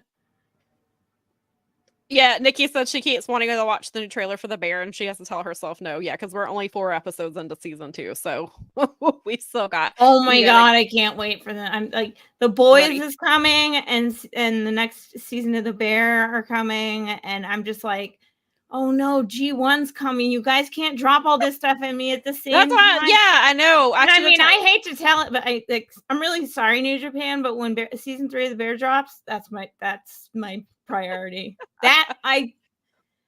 Whoa. Yeah, we have really got to get. We talk about it like every other day or at least once a week. We're like, we need to watch The Bear, but we're like, I can't wait to you guys get to the Christmas episode. Is the greatest episode in the universe. But oh my god, that movie! There's so many things in that show that I can that are relatable. That it's almost I have to take breaks from it. I can only watch that. 1 or 2. Sometimes I can only watch 1 or 2 because they nail some of that stuff so much. Imagine. The emotions for both things, both the family and the restaurant. Sure. Mm-hmm. That I sometimes have to turn it off and take breaths because they do a really nice job with that show. But it's genuine enough that I can take it because it's genuine. Sure. So it's and I feel like, holy crap, I am not alone in this world. Yeah. That's It's great. really I'm glad well that done. provides that for It's you. a really well done show. Yeah. And so that was what I was gonna say, obviously for different reasons, but Nikki and I were like, we will be like, oh, like what if we just like start an episode or two, and then we're like, but we're gonna want to binge and we're gonna want to watch like 5 episodes, and it's already 12 o'clock, and like really good. we don't. I like just finished my Raw like my shift from covering like Raw, and we're like, if we start it now, we'll get sucked into it. And like when that actually happened with BOSJ last night, we got all the way through it and we got to the main event, and it was Teton and oh crap, who is Teton facing? Just blanked at it, but it's a half an hour, and I was like, I can't. I was like, we got to go to bed. Too long. I was like, I wanted to stay out because I thought Kushida, for some reason I was thinking Kushida was the main event, and I was like, okay, cool. And then it started to go into the next match, and I was like, wait a minute. So I paused it, and it was like 30 minutes and 7 seconds. I was like, nope, we gotta go. I was like, I gotta go to bed. I was like, I made it almost all the way through. I will say, Ninja Mac and Robbie Eagles lived up to that. Like, watch that one. Like, nice. I enjoyed most of it, but that one was really good. And then Blake Christian, why did I just watch this like 12 hours ago? Blake Christian's match was really good. I enjoyed, of course, Kevin Knight's match. Kushida's match was good, but yeah, Ninja Mac and Robbie Eagles was great. Nice. I was really happy with that, and I cannot wait to see more of what Ninja Mac does. Tomorrow is going to be my wrestling day for that stuff. So. Yeah. I'm gonna try to get ones that I want to watch. Yeah, for sure. All right, I guess we should get to David, some of the horn is a local thing. It's a bunch of counties around my area. Well, partially because we have tornadoes, but also because we have a multi-county system that our fire departments work together to let people know when there's crazy stuff. So when the zombies come. But it's totally there's no like actual schedule for it. I know that the first weekend of the month they sound the horn for a ridiculously long period of time. Like they're testing it. Yeah. It usually sounds at noon, usually. And then the rest of the times you pick it. You decide. We make up reasons. And few times where there were tornado touchdowns in the local area where they didn't go off, even when they sent us emergency things. So I'm like, in the end, that's what the horn's supposed to be for, but I don't really know what it's for. Right. So David says this county has 2 prisons. They use the horn for both prison escapes and storms. But they don't tell you. This one doesn't have an all clear or anything. For ours, is it the rapture? My friends always say I live in Silent Hill, Daza, because we always get weird weather and like the horn will go off when we're talking. And they're like, oh, or like, is it, is the rapture? It's funny that I've had a friend make that joke, that very joke. David said he Michigan is a wild place, people. I don't know what to tell you. Like everything it's not dangerous. Like, I mean, it is dangerous in certain places in Detroit and stuff. Like, you just don't want to go to them. But oh God. David says that he works at one of the prisons and they test them for 20 minutes straight every Monday. Oh, it's such a pain. I hate it.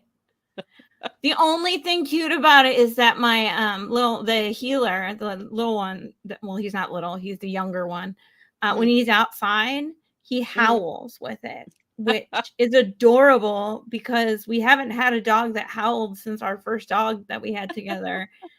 And he's so cute when he does it. They're just so cute when they're I'm just like, oh, so cute. Exactly.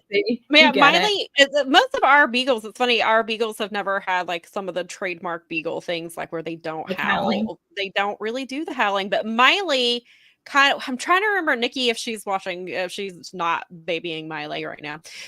Miley, a few weeks ago, babying who we're talking something kind of made her kind of do a little bit of a howl, like a little, like she's not something she does. And we were like, wait, she has never done that before that we remember. And so, yeah, because like we've always had beagles So we've had so many, and even my dad, like, because he works with an animal rescue, and so they generally give him the beagles because he's had them for so long. And so, even the beagles he has had don't have the typical, like, where you think that they're annoying or they have like the loud, like, they just haven't. And so it's because people are like, oh, they've got to be so noisy. I'm like, actually, no, they just, I mean, they bark like any other dog, but our beagles have never really had the typical beagle like howl thing like that. But I imagine if we had something like that, I could see that being something. It was a cute surprise for us because our first German Shepherd, you used to be able to, he was a big guy. He was like the classic German Shepherd. And we used to be able to like get him to howl, or if we were watching, like, because we watched so many documentaries and we would watch like dog or wolf documentaries, and they'd start howling and he'd start howling with them. It was so adorable. And he was giant, but he had this cute little howl. I'm just like, oh, you're so cute. But we haven't had one in a while. This like, right. And then he just did it. He was out there with me one day, and they were doing the first weekend of the month, and we were out there, and he just started singing, and I was like, oh, I love it. It's so great. But I couldn't even, like, it's been probably like a year or something since I first saw it happen, and I've not been able because the horn is so. Bob's never home to see it. So I tried to get it on video, and I only got like a little clip of it that was kind of okay. But he finally got to see it this last weekend. And I was like, oh, did he? Yay. Feel good moments are important, people. They are. Really. They really are. Eddie asked if we watch AEW. The ending was something else today. I'm so behind on AEW. That's like one of the shows we keep saying we are like months behind. Like, I'm talking like last fall. Life needs to get out of the way of my wrestling. We're like, and the shows are really not that long, but we've talked about it before. Sometimes they're hard to find where we're at. And like, I don't even think right now, I don't even know that we could remember, like, we'd have to really do some digging to even remember where we left off. And I know you don't have to watch them in order. We just prefer to with that so that we see everything. We're nerds and we have to. And so, I mean, I was like, I know I can just watch it whenever. But I know the Righteous was on it. I saw a clip from how they were promoting it, and so I saw that it's yeah, I bet it's a Dutch really fully revealed himself today. I can imagine. And from the clip I saw that they're using to promote, I definitely think that he probably did. David said German Shepherd have you ever seen that Laverne police meme, and it says the latest officer charged in the scandal, and it's the K9 unit? I don't know that I've seen that one. No, but that's funny. It probably looks a lot like ours too, though. He was huge. He was like 100 pounds. He was like, wow. He was a big one. He was like, I used to say Rin Tin Tin, but nobody knows what that is. So I know what that is. Yeah, I know, but you know, I know what that is. You read, you like are out in the world. You have interests. You like to think. It's crazy stuff like that. Great. Who knew? Out of control. Who knew? All right. This is like the fourth time we've tried to start this topic. So I know. We're just gonna start it. And we're just going to get through it, and then we'll talk about some other stuff. And I saw like a long time ago, Bianca asked if we talked about the TBS title. Clearly no, because we have been very just talking about whatever. We're having whatever. We've just gone with the flow. Yeah, we've kind of gone with the flow. Our guest that was going to come today, because it is Mother's Day, and I pointed it out to him, he's rescheduled for next month. We actually have 2 weeks in a row next month where we have back-to-back guests scheduled, so that'll be fun.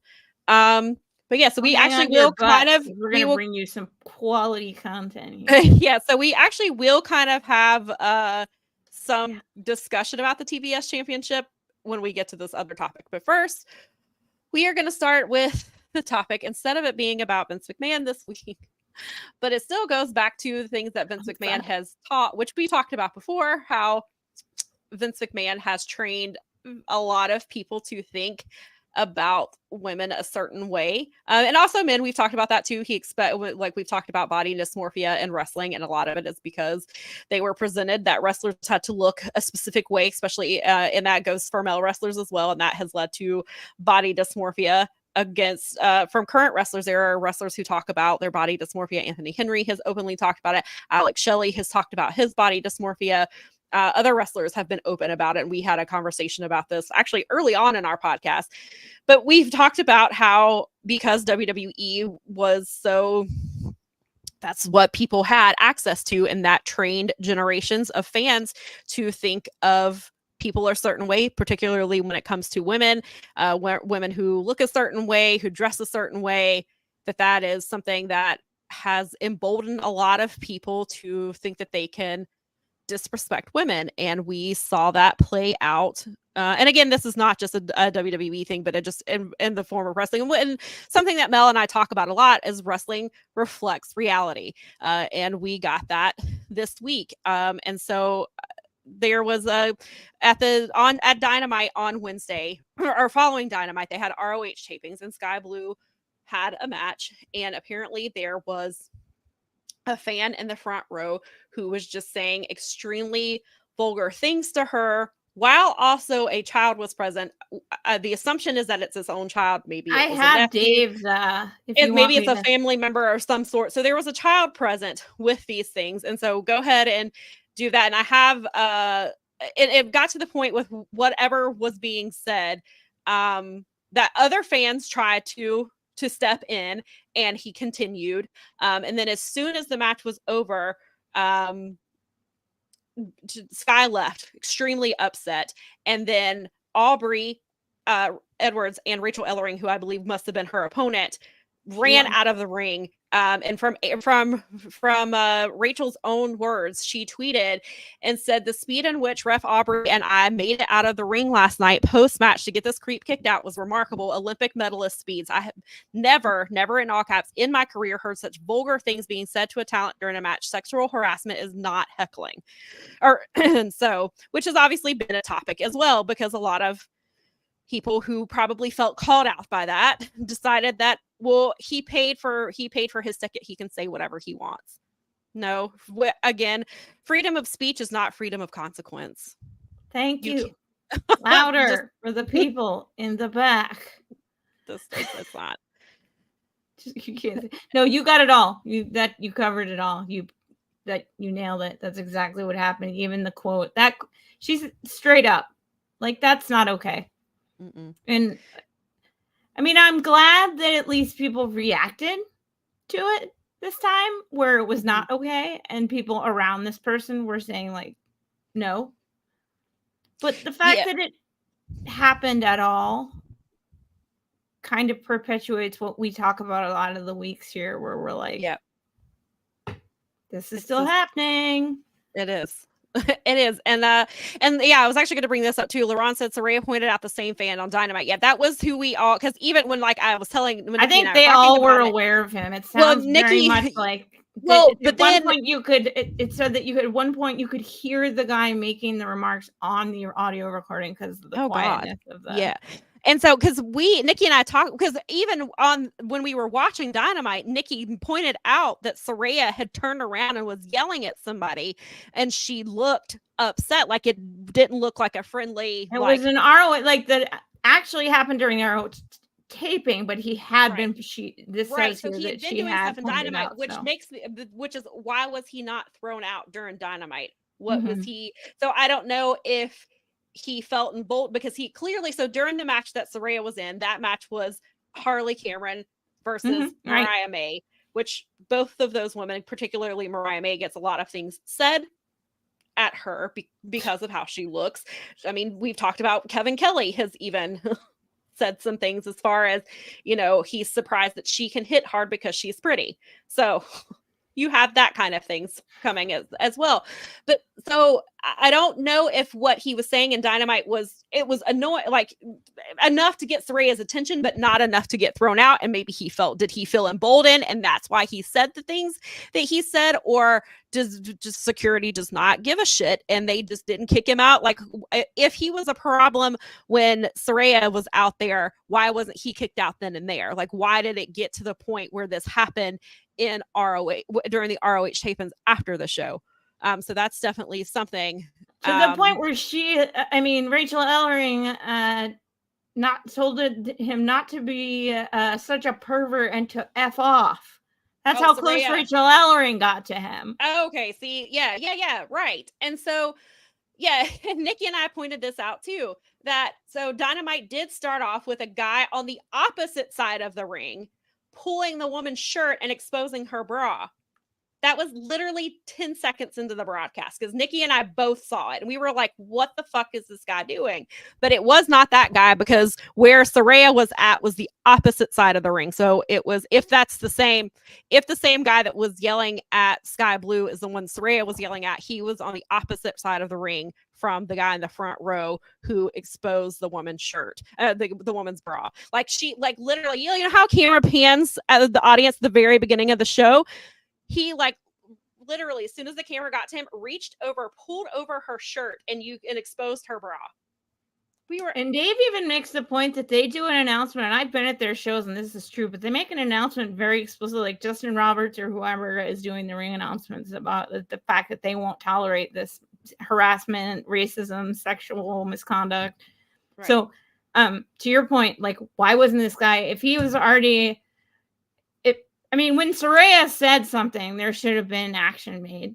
Because and then Brad says here that he read that the guy that Saraya pointed out is not the same guy. That guy that she pointed out settled down after that, and this guy incident was a completely different guy. Wonderful. So that's even worse.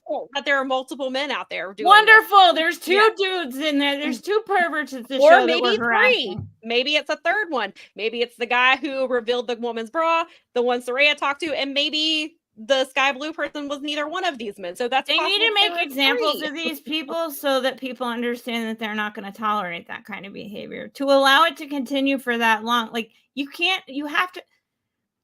If you're gonna make this is something that I've always been a little peeved. Like if Tony is like, we're going to be different and we're going to do this thing, and we don't tolerate behavior like this. But we'll tolerate it for a little while, and then when it gets really bad, then we'll that's also on security of the arena, because security at the arena has the power to throw people out, and they should have. And from what it sounds like, people were getting loud with him and telling him to stop. So I don't know if somebody did not. There were other rowdy, like she said, there are other rowdy fans that were supporting her.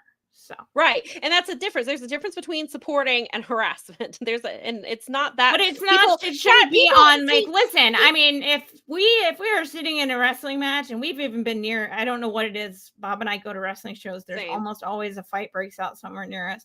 But we've been to places like if somebody were doing that to I've actually seen people pull people away from women wrestlers in my local venue, but. If we were standing there and someone was doing that, we would have done something. Like especially Bob, he has a very low tolerance for well, and he should, and I appreciate that. But it shouldn't be. But my whole thing is like, and that's great, but it shouldn't be on us to be the ones that are like trying to. It's like, okay, hey security, you need to come over here, and like if we're having an event, I've been rent fairs, I've helped with the pub. If there's a problem, we remove the problem. It's simple. Right. And, and so Daza says the same thing. He also heard that was a different guy, which makes it worse because there were more guys. And then USVA guy points out the problem is that they will tolerate. AEW does not enforce their fan code of conduct, but New Japan does enforce theirs. And I've had to remove multiple people from shows. And I appreciate that you do that, because at my own local promotion, when PWX was around, we have had to have things enforced because we were in a small town and they were saying really inappropriate things to talent, to Anthony Henry's wife. We had to tell her that a guy was filming her ass. She had to move to the she was working. She had to move to the other. We told her what was happening and moved her around. She had to move to the other side of the ring for the duration of Anthony's match. Then they were saying, because it's a smaller town, they were just making references about trans people. Luckily, our trans friend was not in the audience that night. They did not come to this show. And so we pulled the owner aside, and because he was obviously running around through the show, so we couldn't find him as it was happening. But we talked to him like immediately. We were like, this is not okay. Like, there's got to be a fan conduct thing in place. So for a while they played a video at the beginning of the show that if you are heard by a fan or them or talent or anybody, like being disrespectful, saying like, they had like their guidelines that they would be kicked out and no refunds would be issued. Right. And so, but we had to be the ones, like our group that was there every single week had to be like, we need to do something like this. There needs to be, you can't just assume that people are gonna behave themselves, especially because this was the first time running in the smaller town. And he was like, well, it's just, that's just kind of how they are. And I was like, sure, but you cannot, but that doesn't give them the right to say the things that they were saying, to do the things that they were doing. They were violating Amber by recording her ass the whole time. Like, she's working, which is my whole point with Skye, which we'll circle back to. But I'm like, it's a problem. And so I appreciate. But in your case, you're talking about an independent promotion, so they don't have the necessary. I'm not excusing it by any means, but they certainly don't have the resources AEW television has with security. So it should be done. This should be like an instantaneous for a company on the level that has the money and security that they do. Is you have Cheesecake and Security Sam out there? Why are you not using them there for it? If they're not, and if you don't have a zero tolerance policy for it, people are gonna just keep doing it, because if they're like, okay, well, we're gonna make this obligatory announcement, but not like do anything about it. Yeah. Well, great. That's fantastic. Right. And so that actually goes to, Dawson said, when I go to football, there's an announcement that racist inflammatory comments will lead to people being thrown out. And this needs to be done at the start of wrestling shows from now on. But which the announcement needs to be made, but there has to be follow through. And that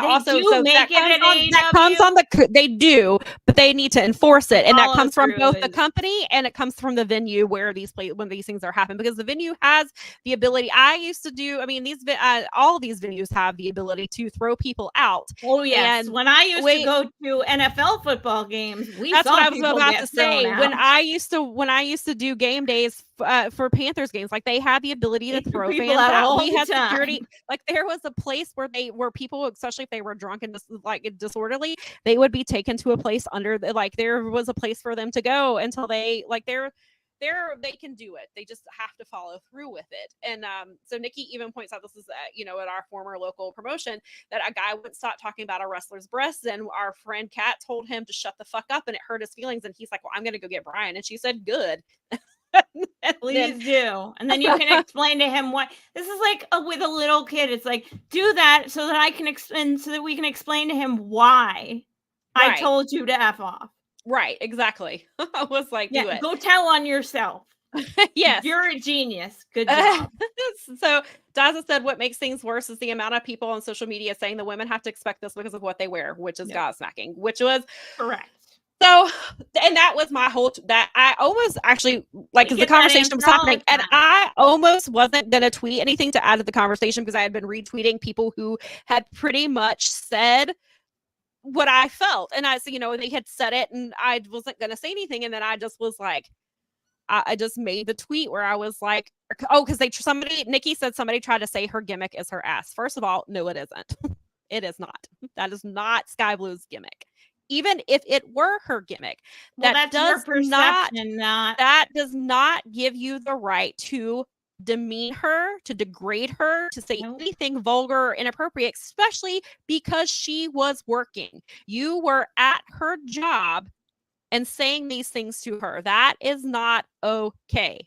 Regardless of what she's wearing, regardless of what her gimmick is, I don't care what her gimmick is. You do not talk to women that way.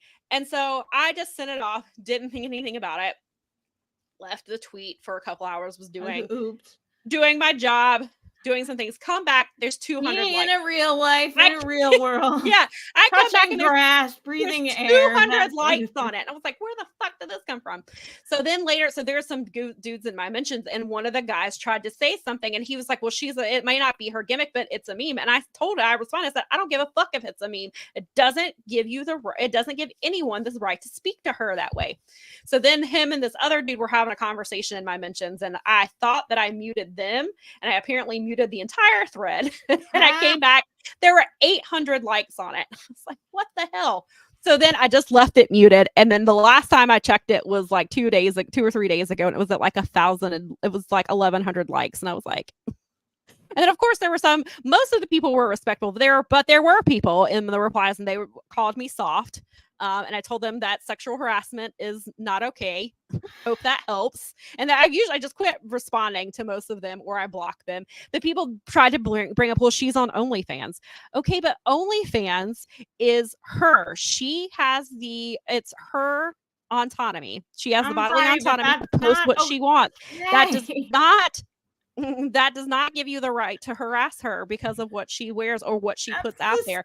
Women are constantly argument in man logic, in like indoctrinated man logic that is like ever been made is like, it's the question like, well, what were you wearing? Well, that doesn't matter. I mean, that's irrelevant. But there are women who are dressed completely covered and are still assaulted. But then you made the point is like, so you want everybody to dress up in the Saudi attire, and that's it. It's like they don't get. But you don't think that women who are completely covered like that don't get. And this is not at Vinkin, but I mean, but women. No. I'm sure he knows that they are still assaulted, and they are still. These things are still made to them, and it's not the entire thing about the coverage is that literally, I mean, sort of the fundamental idea is that because men can't control themselves, women have to cover themselves all up. Right. I mean, that's the sort of the premise of that line of thinking when at the end of the day, like if you're being honest. So there it is right there. The entire thing is it puts all the responsibility on the lady to not be an enticing somebody in the replies had made, and I didn't even see it, had made some comment about that, and this other man responded and he said, let me leave this here, and it was a picture of a bear making his point, like, you're the reason that women choose the bear, basically, is what he was getting at. I like all the people that were reaching out to bears and seeing if they were okay this week. Yeah, so it's really unfortunate that we're having this conversation in 2024, and it goes back to, again, this bigger conversation of how women are presented in wrestling, obviously in other forms of media, just in general, living their day-to-day lives as well, but particularly in this specific conversation in the wrestling industry. And part of it is because of how women have been portrayed on TV and how some men have grown up thinking that women who expose any type of their body deserve to be shamed. I think that if I find a woman attractive, then I can say these things to her because she'll enjoy it. And there's a difference between a compliment and harassment. And I don't see why people think that there's not a very big, there's a big difference between a compliment and being sexually harassed. Well, and men still have, there is a class of male, and it's not everyone, because there's a lot of people in my community that are awesome. Sure. And I can go straight to them and be like, yo, this person's making me feel uncomfortable. But the problem is that person's making me feel uncomfortable because it's usually something like, I went so far, and this happened within the last 2 months, where some guys were coming on to me, and it was like, I showed them my ring, and I'm like, I'm married, and it's like, and they're like, no judgment. I'm just like, guys, seriously. Yeah. Like, right. Look at me. I feel like I want to go. It's like I get transported back to like working with little kids, and I'm like, look in my eyes. Look right here. Okay. Right. Say it with me. It's not okay to say what you just said to me. I said no to you in a nice. I was being nice. And see, that's the thing. Women feel a lot I of was times being polite. You have to be nice, trying to be. If you're firm with them, then you're a bitch. And then that leads to a whole other host of issues where men feel if it becomes necessary. Right. If standing up for myself makes me a bitch, then I'm a bitch, and I'm really sorry for. I'm not actually. You know what? I'm not sorry for that at all. But it shouldn't be like that. The problem is that not every woman is able to assert herself that way, or it's just everything's different, and every situation is different. By the way that we like have to kind of wander through this murk, because it's like. It's stupid, and it shouldn't be happening we're a quarter of the way into the 21st century, just about. And this is happening. And Dave actually made the point about the fact, like, he also accentuated the point that, yes, this human had a small child with them. Mm-hmm. So it wasn't. And that was in my follow-up tweet, was not only is he doing it in front of this kid. He is teaching that child that it is That's okay to talk to someone that way, but you are also teaching that child that it is acceptable for someone else to speak to your child that way. I don't know if the child was a boy or a girl, but it really doesn't matter, because this type of language is said to anybody. But you are telling this child that it is okay first of all, it's okay to talk to other people this way, but then you are telling them that it is okay for someone to say this back to you, and that it is an acceptable thing to be said to your child when they are older. So this is just it's just a whole problem that gets perpetuated over and over, and it's a cycle that has to be called out. And so Hassan said, how can people be so shameless just to throw sexual insults to people in public? I mean, you're a grown man, and everyone hearing you say that, like, ew. Right. Oh, yeah. And it's like, I mean, it's horrible, but yeah. Mel's married and doesn't want y'all dusty ass. Sorry, Mel, that happened to you. Eddie, because I'm a hardcore Rennie, I've had quite a few experiences, and I've talked about this a lot, because especially as someone who has friends that are talent and vendors who are both female and male, and that's the part that really drives it home to you, is that, yes, obviously women, but just sexual assault, harassment, being perverted towards another human, putting your hands on another human being without their consent, it's not okay.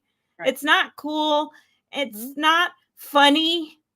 No, it's not like it's wrong. It's impolite at best. I mean, it's just not okay. And fortunately, in those situations, I'm usually in a group of people that I am protected by. I don't go to places without Bob unless if I didn't feel comfortable in this space, I would not go there.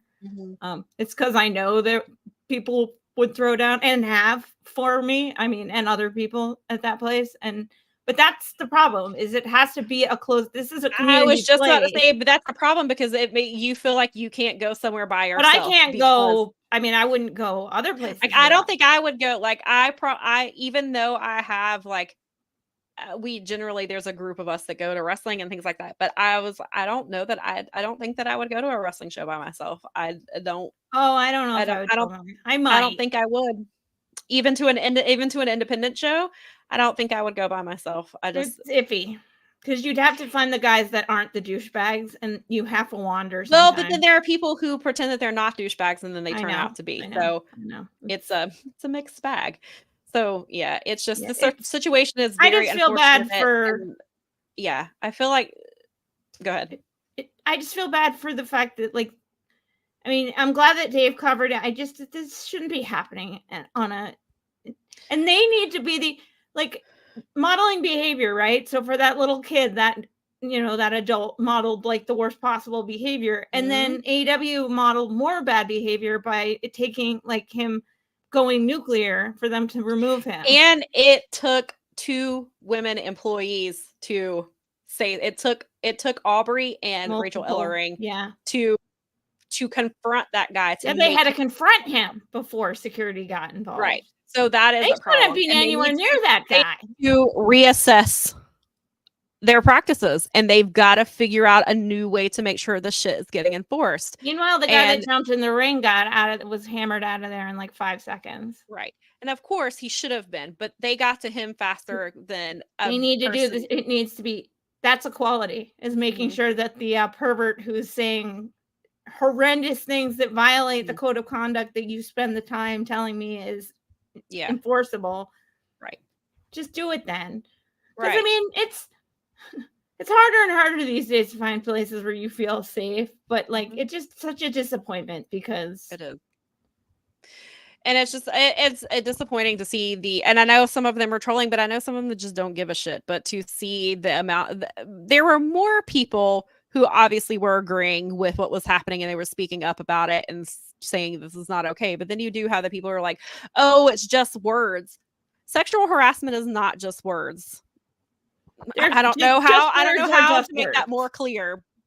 Sexual harassment is not more words, and you are making somebody feel unsafe and uncomfortable and upset to the point where she had to.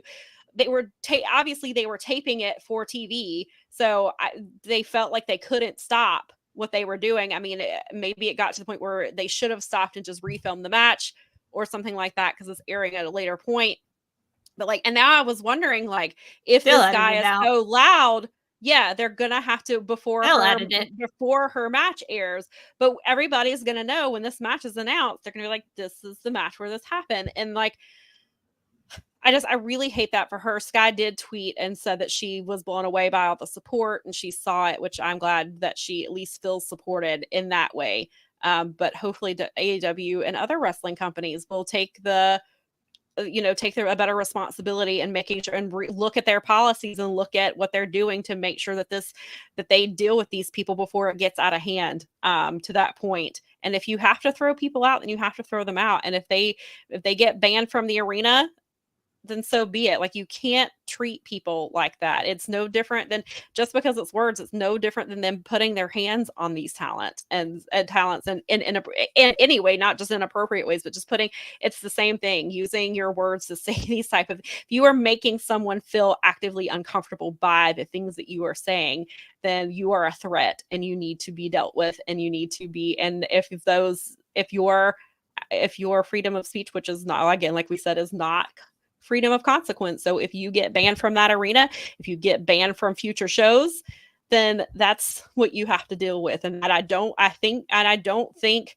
banning someone from a venue for being like that I don't think that is going overboard. I think it is protecting other human beings, because if they're bold enough to do it like that, they're gonna keep doing it. If you just eject them and that's it, then they're just going to buy another ticket and do it again to somebody else, or the next time that they're in town. So it's just going to keep happening. So you have to send a message, and you have to make sure that you are taking these things seriously. And I hope that they will reassess this, and I hope that they talk to Skye and make sure, that this is something that and I do know that because I haven't listened to it, but on AEW Unrestricted last week, they have a psych team. So they have people there who are available to talk to, dealing with anything with mental health. So if this is to the point where Skye needs to speak to someone, that they make that person available for her.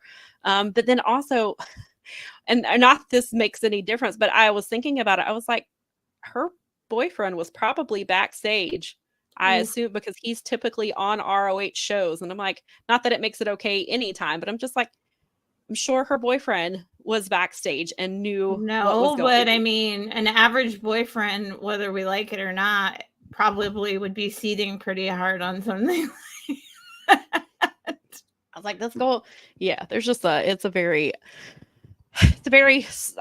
so annoying. I know that my angry husband would be an very angry husband if something like that. Yeah, and I'm sure. I mean, I would be like, make sure that you just keep Bob away from him for now, just so that it's. Yeah, because I'm sure if Kyle was backstage and she told him what was happening, I'm sure that he probably would have wanted to go out there and punch this guy in the face. They don't, at that point, they sort of like, if they respect you on any level, they sort of go, it's like, it's not white knighting anymore. It's literally their evolutionary biology kicking in. They're going to go destroy that other human for doing that because they threatened you. Right. So Hassan says that I haven't been to any wrestling show ever, so I don't understand the magnitude of this issue until I saw Skye Blue's tweet, and I understand how big the issue is because it really affected her. Right. And that is a perspective that you wouldn't have if you're not there and you don't. And, because I saw some people, they're like, well, is this a really big thing? And is this something that happens a lot, or is this something that's like a kind of happens here and there? But I think that it depends. I mean, like indie promotions, it seems to happen more often because you have drunk people. I've seen it happen at indie shows. Yeah, I have too. I have seen it. I've heard it. I've talked to people. I've witnessed men attempting to have, and then having other men be like, and people around them being like, that's not cool. You can't be here. Like, right. And there used to be an all women's promotion that was, or they would do all women's shows, and I didn't go to them because they generally were the same weekends as like other shows I was going to. But we had friends that would go, and they were like, and they were my male wrestling fans who were friends who love wrestling or were going to support the wrestlers. But they would be like, you should hear some of the things that these men say to these women. And he was like, it's every single show. And like at one time it got so bad that the person who runs the show, him and his girlfriend had to come confront them and cuss them out and kick them out and ban them because it got so bad. And the women were saying that, like, unfortunately, they kind of expected somebody to say something every single show because these men were coming just to say these things to them. And and it almost seemed like it was, I guess it probably almost seems like a game. Like, what can I say? Like, how far can I push it? How far can I go? Yep. Like a little kid. They push as far as they can. They're trying to see what their boundaries are. They're like, how far can I push this? Yeah. Yeah. And so Hassan makes a really good point. There are wrestlers who don't, there are fans who don't attend shows. And so they don't realize that this is happening. And unfortunately, and especially sadly, it does in a situation with ROH, it's typically after Dynamite. So most of the fans have left. So it's a smaller group of fans. Crowd. So it's a smaller group. And so obviously things are going to carry, you're going to hear things, but this guy, from what it sounds like, was like close, like front row close. Yeah, that's what it sounds like. Which is, is pretty bad. And the people and if he's in the front row, then security should have been right on top of it, because I've been to their shows. I've seen them where the security stands in the front row. So I don't know, like Mox comes through the audience all the time, and they're always like right there. You have to. The way that so that's what I was going to say. You have to almost go through them to get with ROH if they move, or there's not as many security because it's less people. Like, I don't know if it's that, but even venue security is still there. So I don't understand. I don't know why that situation was not dealt with A, sooner, and B, to the point where it took Aubrey and Rachel saying something to this man and getting him kicked out. Like, why did it get to that point?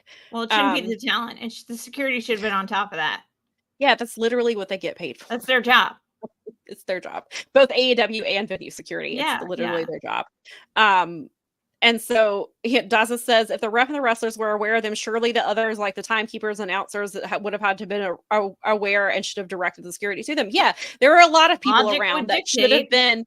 Yeah, anybody. And so, as far as like some commentary goes, like depending on where they are, the announcers aren't necessarily there. Sometimes they do. I think when they travel, especially because like Ian was in, he called New Japan last night. So I think when they were doing ROH tapings, so sometimes they film their voiceovers later, but sometimes they're right there in the arena. Like they were there for Collision. They were, when Nikki and I went to Collision, they were there for ROH. So they were right there. So, but still, the point is that there are multiple people like the timekeepers and the announcers and other people within the company who can directly message, Security Sam or Cheesecake or whatever security guard is there and be like, hey, we have a situation, or at the very least go talk to the venue security and be like, hey, this person needs to be dealt with. So they need to review their protocol and figure out what they need to do to ensure that this doesn't happen again.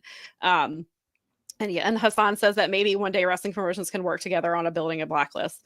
That would be nice to see. You can't work together on freaking anything, sadly. So. It would be nice. But the venues have to be proactive in this shit too. I was going to say is like, I was thinking about this as you were saying it with venue security is like, Little Caesars Arena, they have their security staff is pretty like, we've been to both WWE and AEW shows there, and they don't let you go places where you're not allowed to. Like they're right there. They're in your face. Like, I feel like part of me feels like if this had happened in Detroit, that person would have been like, hammer.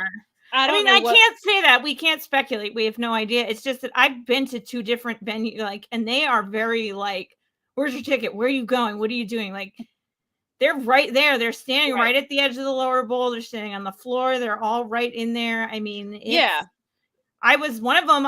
She was so ever present. Like, we basically were saying hi to each other every time I walked by her. Like, right. Because she was like the coordinating one. You started kind of get to, it's like, oh, she's the one that's like the head one that's telling everybody where to be. And and even at like sporting events, like for like the NFL and stuff like that, is they generally have the same sections like every week. So they get to know like who's in their section and they can see that behavior and see how they're acting and they can get involved. So obviously, wrestling obviously is a bit different because it's generally like different a one-time, once every few months things. Yeah. So But yeah, hopefully I'm glad that Skye has seen the support. And I'm glad that other women have hopefully seen the support and know that fans will support them. Of course, you're going to have the assholes who think that it's not a big deal. But I think for the most part, it seems like people were like, hey, don't do this. This is inappropriate. This is not cool. So I'm glad that she at least feels supported, and hopefully she feels supported when she does her job. I don't know if she's wrestled since Wednesday, but hopefully, but she also wrestles on the indies as well. So hopefully, she feels safe at these indie shows as well. And all, everybody, of course, we want them all to be safe. And then, so hopefully this is a learning situation for AEW, and making sure that they have whatever protocols need to be in place to make sure that fans are taken care of, that fans are, dealt with sooner and quicker. And it doesn't get to the point where talent has to be the one to get involved to get these people out of there, because that's insane. Yeah, it shouldn't be. I mean, even with the Bryce Armstrong thing, like, it shouldn't have been them, though. Right. It shouldn't have been. I mean, the security, that's a huge liability. Like, he could get hurt. Like, it just, I don't know. They kind of seem like they weren't on their game on this one. Yeah. If those because it may have been because things happened on the same taping, that's pretty bad. I think it's also because, and maybe it also, like I said, it could be ROH. It could be ROH because no, last night was in Vancouver, but Dynamite and ROH, because ROH, they filmed both nights. They filmed 3 episodes. From what a friend of mine went, 3 matches were filmed after Dynamite, and then some were filmed last night, which is typically what they do, especially when they're traveling. They break it up like that. And so like I said, ROH typically has less fans. So I don't know if security got a little lax because there were less fans and thought, hey, it's this late in the night, it's not going to be as bad. And then it was. So there's no reason. No, there was no reason. So but I guess this will transition us into our next topic, which is we'll save with ROH for a second. We finally got an update on Wheeler Yuta, and we finally know what's been going on with him. He's been out of action for 4 months. He last wrestled January the 10th. He lost a Triple Crown championship match against Eddie Kingston. He's not been on Honor Club since, I believe, sometime in December. So he's not been on Honor Club in a while either. So he's been completely out of action since January. We knew he was supposed to wrestle at Arena Mexico with the rest of Blackpool. He got pulled and they replaced him with Matt Sydal. So we finally have an update. He has been dealing with concussion symptoms for 4 months, which is very sad to hear, because concussion symptoms are no joke, and that he's been having to deal with them for that long is very concerning. It says as of now, there's no timetable for his potential return. The last they asked about Yuta in March, the hope was that the injury would not sideline him long. Obviously, that has not been the case. He's still out of action. There is no timetable for his return. So I'm glad that we at least finally have an update. I hate that he's dealing with that. And then in a completely it clearly does not matter as much as Yuta's health, but also if he's been dealing with this for 4 months, I do not know why they have not had him vacate the pure title. Why, or at least had an interim one. I was like, what are we doing? I mean, I guess they were expecting him to come back, but it's been 4 months, and at this point there's no timetable. So they need to figure out what to do with that. Well, if they weren't, I mean, the thing is nowadays is like when a team or a wrestling promotion aren't commenting on the injury, that usually means something neurological, because those are the ones they don't talk about for all the reasons. But I think you're right. They knew what was up here, because 4 months is a long time, and either say that you're not having that anymore or give it back to somebody. Well, and then it goes back to the thing with Thunder Rosa. They made Tony interim champion for a while because they hoped she would be back sooner, and then when she wasn't, they made her vacate. They made her vacate. And we saw CM Punk when he vacated he vacated as well. So it's not like it's like new territory for them. They've done it. And so I don't know why with ROH that they have it, especially because they did have a pure program happening. Like it was, because obviously Shibata held the title. The whole reason Shibata dropped it to Yuta in the first place is because Shibata had to go back to Japan to deal with visa issues, and they didn't know how long he was going to be gone. So they had Wheeler take, they had Wheeler takes the title from him, and then Shibata has been back. And they've reintroduced the last month. They've reintroduced the premier athletes, which is Tony Nese, Josh Woods, and Arya Daivari. They were all involved in the pure division. Josh Woods was in line to probably that'd be a good, actually, that's a good idea right there. You could give him the Josh title. Woods was kind of in line to be pure. Like we thought that most ROH fans thought he was going to be the next one. Then the Shibata situation happened, and they put it on Wheeler Yuta because they did the storyline with it. But Josh Woods should have been the one to. Why not just have a tournament and have him vacate it and have a tournament? Tony loves them, so and it's but that would be a fun one because the people you're talking about, I wouldn't mind seeing those people wrestle for the pure title. So that'd be right, fun. exactly. Well, and they should do something with that pure title, and they've not. Since Supercard, they've just ROH has become an afterthought again. I know part of it is because they're in Canada, and so they but they're not putting any effort into it. The last the part of it is that they're in Canada, and part of it is that they're not on their normal night. They're doing these. Well, that too, yeah. So there are those factors. I feel like they played the West Coast on purpose during this time. Perhaps, yeah. Because people go to the show earlier in the day for them than it is for us. Because a 5 or a 7 and 8 o'clock start is a 5 o'clock start for them. Yeah, right. And so they like the last 2 episodes of ROH have been.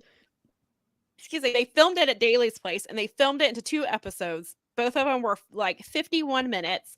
It was mostly squash matches. At least there was a 6th woman on Thursday that got like 8 minutes. So that was nice to see. But they've had 1 champion per show since Supercard. Like they will only and they're improving ground matches. They have at least they did have Undisputed Kingdom on there doing proven ground matches 2 weeks in a row. Last week they had Billy Starks on there. I assume part of the reason they had the Undisputed Kingdom out there last night is probably because Taven and Bennett probably filmed for ROH last night because they did a promo segment last week. So, but they just aren't putting any effort into it. And so Laurent says that he hopes that Wheeler makes a full recovery, but they need to take the title off of him and allow him to heal all the time that he needs to away from the spotlight. I 100% agree with that. 100%. That's exactly right. Because don't make him feel like he has to come back because he has to defend a stupid title. I mean, not a stupid, you know what I mean. Well, regardless, it's like you can always rush back. You can always make story out of the fact that, like, your Thunder Rosa is doing it right now. That she's making story out of the fact that she had to vacate it. Right. If he's ready and he can get a full recovery and his brain's right and he's allowed to step back in a wrestling ring in a healthy fashion, he can come after the pure title. You got your story. Big right. Exactly. Deal. The story's right there. You can make a whole video package out of it. A whole video package. We can tell the whole story. Or Brad says go the other route and get rid of the title. That's not the worst idea in the world. And I hate to say it, but it's because when they had it in ROH, it had such specific rules and such a specific meaning. And they do fight. They still they fight. All the matches are under pure rules. Like, so they still do that. It's just they don't. But it seems like it seems different than from what I've seen of the original ROH. And I think a lot of people, I feel like it's fallen flat with people who were fans of the original one. Oh, it has for sure. It definitely. That's the general impression I get from people who were ROH pure fans before and now under Tony's reign with. Yeah. The fact continues to remain that Tony needs to give the book to somebody else on this one because apparently he's got is involved in it, but he just needs to straight up give him the book. With the WBD deal being what it is right now and all of those things, there's a lot going on in that realm. And now we're doing the storyline injury where Tony's working remotely and stuff like that. Then give some. But there's just a lot going business wise. He should not have that extra Oh if no, he he wants should to have had hang it. This on has to been the it. same. I told this to Paul Fontaine the other day. This is the same thing I've been saying. I feel like been having the same conversation for 18 months. Yeah. Like it'll get going and it'll start, we'll have storylines, great things, and then just it stops. And then it's like this for months. And then we get stories again, and then it stops. So give the book completely to Chris Hero and Maria and let them do and brings if Chris you have Hero to has put been in bring wrestling for somebody else. 100 years, dude. Right. He's fine. Yeah. And he knows who to call if he needs help. Exactly. And there are people still involved in ROH that love ROH who've been there. Like, so That you will can like protect Jerry it. Lynn, like in storyline, Jerry Lynn and Stokely are the board of directors. Then like have fine. them. I know Yeah. Stokes busy with Willow, but like then have Jerry Lynn doing stuff. While Tony's incapacitated and doing working remotely, he should be then have legitimately Jerry Lynn incapacitated on this TV one. like, I'm stepping in and this is what we're doing. We could have Jerry Lynn do. I mean, maybe Jerry Lynn doesn't want to be on a character. Yes, I know that too, Brad. Brad said I hate this Maria story where she told Rachel Ellering that women don't sell tickets, and she certainly doesn't sell tickets the way she looks, which is something that happened last Thursday. I don't know why this is a thing. I don't know where we're going with this. I don't know why Maria would even agree to this. I don't know. I don't know what's happening here. Because I already don't like, because before, and we've talked about it before, so Maria has been working with Cole Carter and Griff Garrison trying to make them a thing. And they're in the tag division. They've had an ongoing story with Serpentico and Jellicoe. But like she was doing some stuff where she was trying to split up Layla Hirsch and Rachel Ellering. She kept trying to turn them against each other. She'd get involved in their matches, and there was like no clear reason why she was doing it. And then they kind of dropped it. And then all of a sudden, like she was talking to Rachel Ellering last week, and then she says that. And I was just like, what are we doing here? There's a man. I certainly don't want women being pitted against each other as a storyline. No. Well, and I don't like that it's not Maria like that. I mean, well, not not like that. But then I also not don't like I'm prettier than you. I don't like Maria being the one, because she has been like, that was what happened to her when she worked in WWE. Like, why are you bringing this storyline here? Like, I don't know where they're going with this. I don't know why they thought that was a good idea. I don't like it. I mean, maybe they're trying to do the thing that like Nick and Matt are doing, but it's coming off very tone deaf. That doesn't work for this. No, it does not. You have to do it a different way. Yes. There's got to be there's got to be a better way, in my opinion. Yes, for sure. I mean, as a person who does not pay the money to watch the thing every week, that's got to be really frustrating, because it is, because it's really frustrating because they aren't doing anything as it is. Like, there's nothing. Like, I was talking to my editor the other day and I was like, I haven't written anything about ROH in a couple of weeks because there's literally nothing to talk about. I mean, actually, I was telling him, I was like, actually, my question was going to be at the last media call was going to be, where is Wheeler Yuta, and are you going to do something with this pure title? But then the Nyla stuff happened, and I had to, and then he answered the question the way he did, so I had to follow him, and clearly that was more important. And so, but it's funny because I was like, that was my question. That's actually been my question the last two media calls, is where is Wheeler Yuta, and are you gonna have him vacate the title? But then we had more important things, obviously, to talk about, and so it didn't happen. But now we kind of know, so I was like, I guess I can write. I was like, I can write about that at some point, but. Yeah, so this is the situation. But yeah, ROH is, and then he told me, he was like, well, then why don't you write an article about like how they're not doing anything and that's a problem? And I was like, because I have to transcribe other articles. But yes, and I was like, technically I did. I mean, I was just Sierra. I was just going to say, maybe you should write an article about it and bring some noise. Yeah, I probably will. Actually, I did tell him I would write about I did tell him I would write about the ROH title, so I'll probably do that.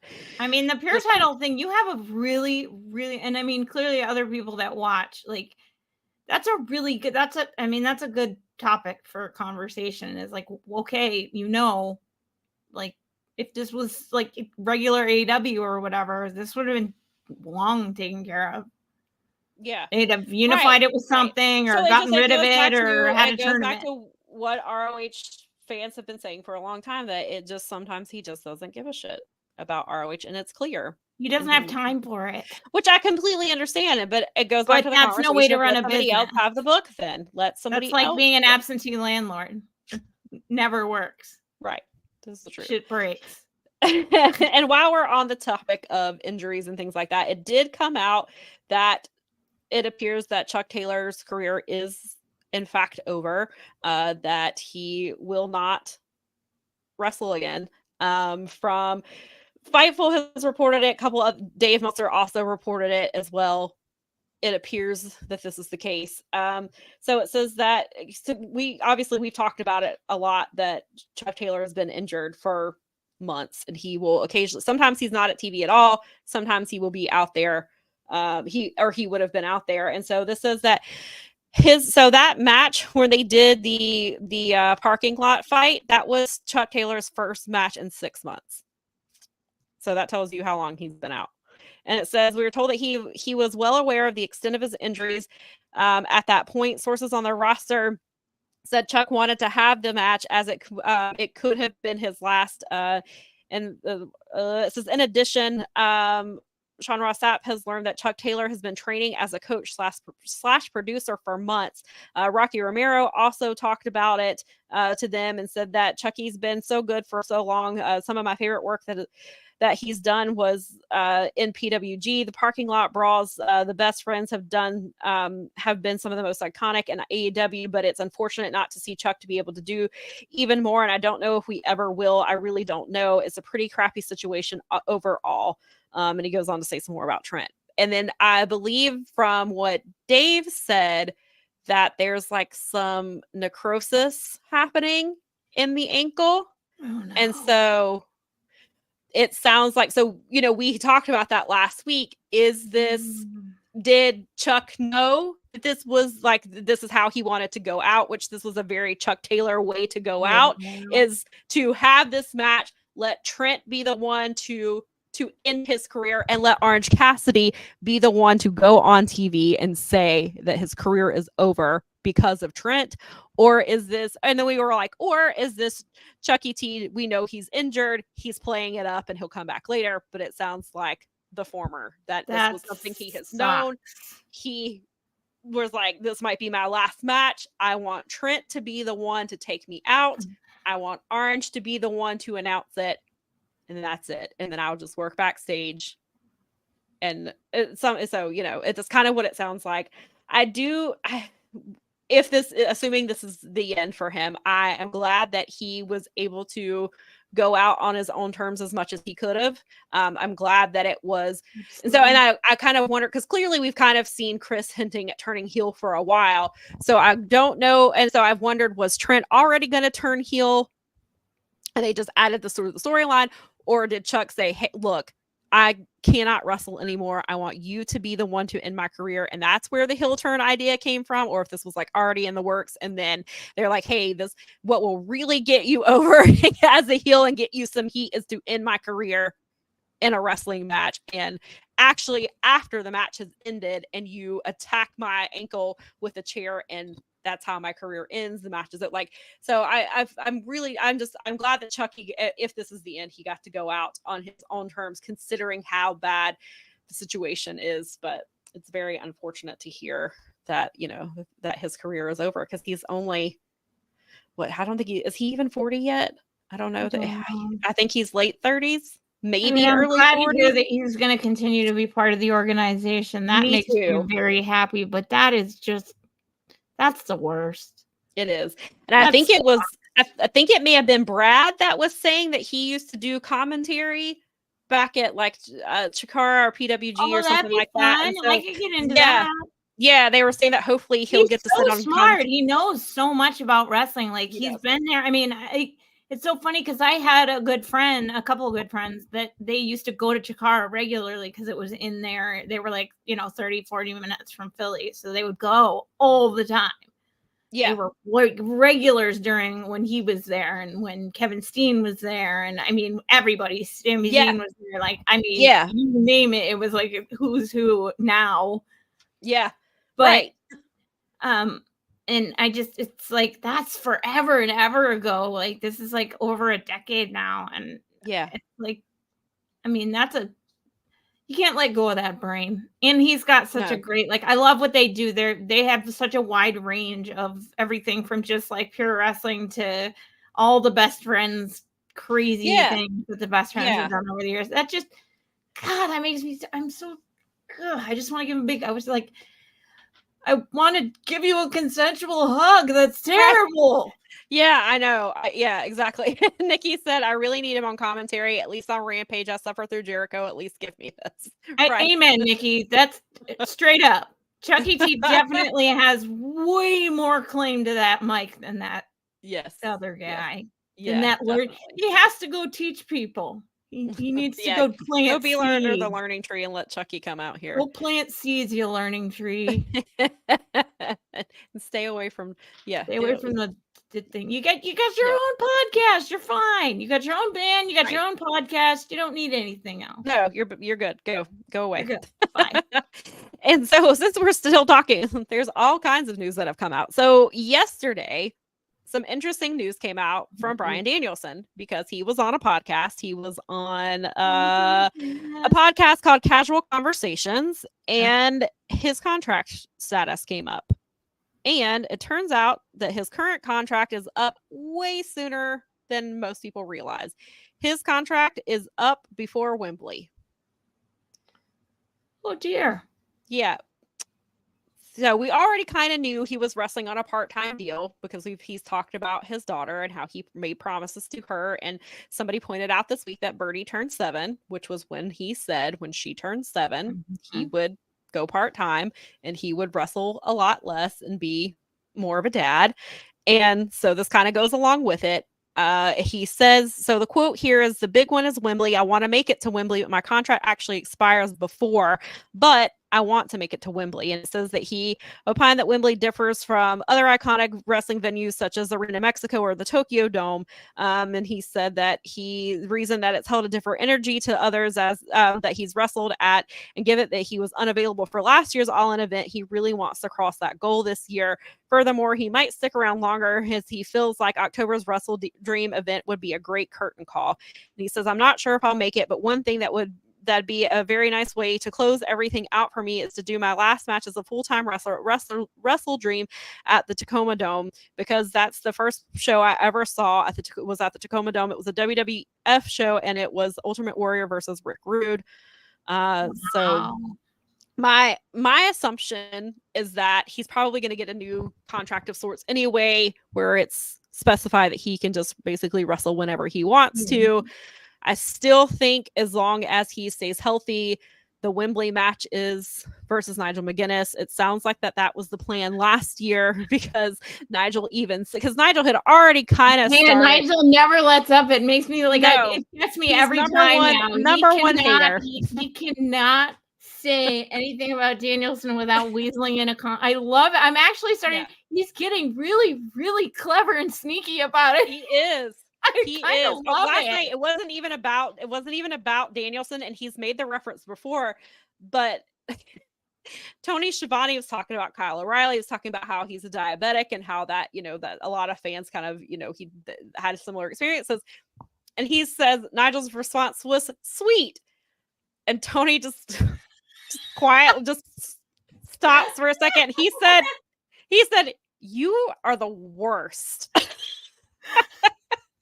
Oh, that's terrible, and I love him. It is terrible, and I think he's made a reference one other time about that, I believe. But I was just like, but Tony was so great because Tony just paused. Friends, like I bet you they're cool in person. Tony just I bet you even Kyle would laugh at that. Yes, I hope so. I would. Yeah, so he's getting really good. Like the way that he references, even manages to squeeze in insulting Bryan Danielson even when he's not in the ring is amazing to me. Yeah, and so and even we've talked about it several times before, but right after, because Danielson was cleared right after Wembley, right? And Nigel said on commentary, he said, "Of course you were cleared right after Wembley."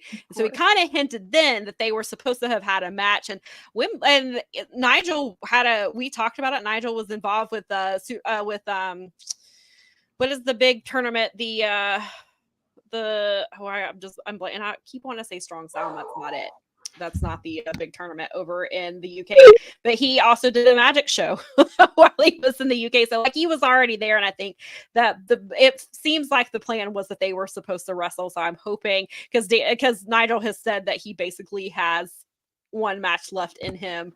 This is the match he wants in Wembley, of course. And so as long as Danielson's healthy, I feel like that's still a plan. I feel like they'll get away. So I'm sure he'll sign some kind of extension or something where he can wrestle at Wembley. He can wrestle at Wrestle Dream to end his full-time career. And then I'm sure he'll have, I don't know that he'll be he's clearly not going to be on every pay-per-view next year, but I could see him being there for some of the more major ones and doing stuff here and there. And of course, when they're in Washington, I'm sure that we'll have him there doing something. I feel like so. My first SmackDown was at the Tacoma Dome. Oh, really? I went to Raw at Seattle at the Key when it was the Key Arena. It's been overhauled and it's something else now. But yeah, my first SmackDown was at the Tacoma Dome. So that's very cool. And so I guess this actually ties into the next thing. We do have another story, but I do want to give a quick update. There's also an update for those of you who keep up with WWE. Becky Lynch's contract is up in supposedly 3 weeks. But she has the title currently on her. Seth just resigned. I'm sure they're going to work it out. As in the words of Jeff Hawkins, get paid. Yep.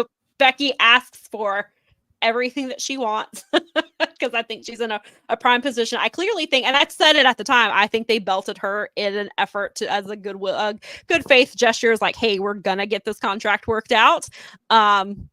Just, here's the title. We need you because Rhea her injury is worse than we expected, and now Asuka is also injured.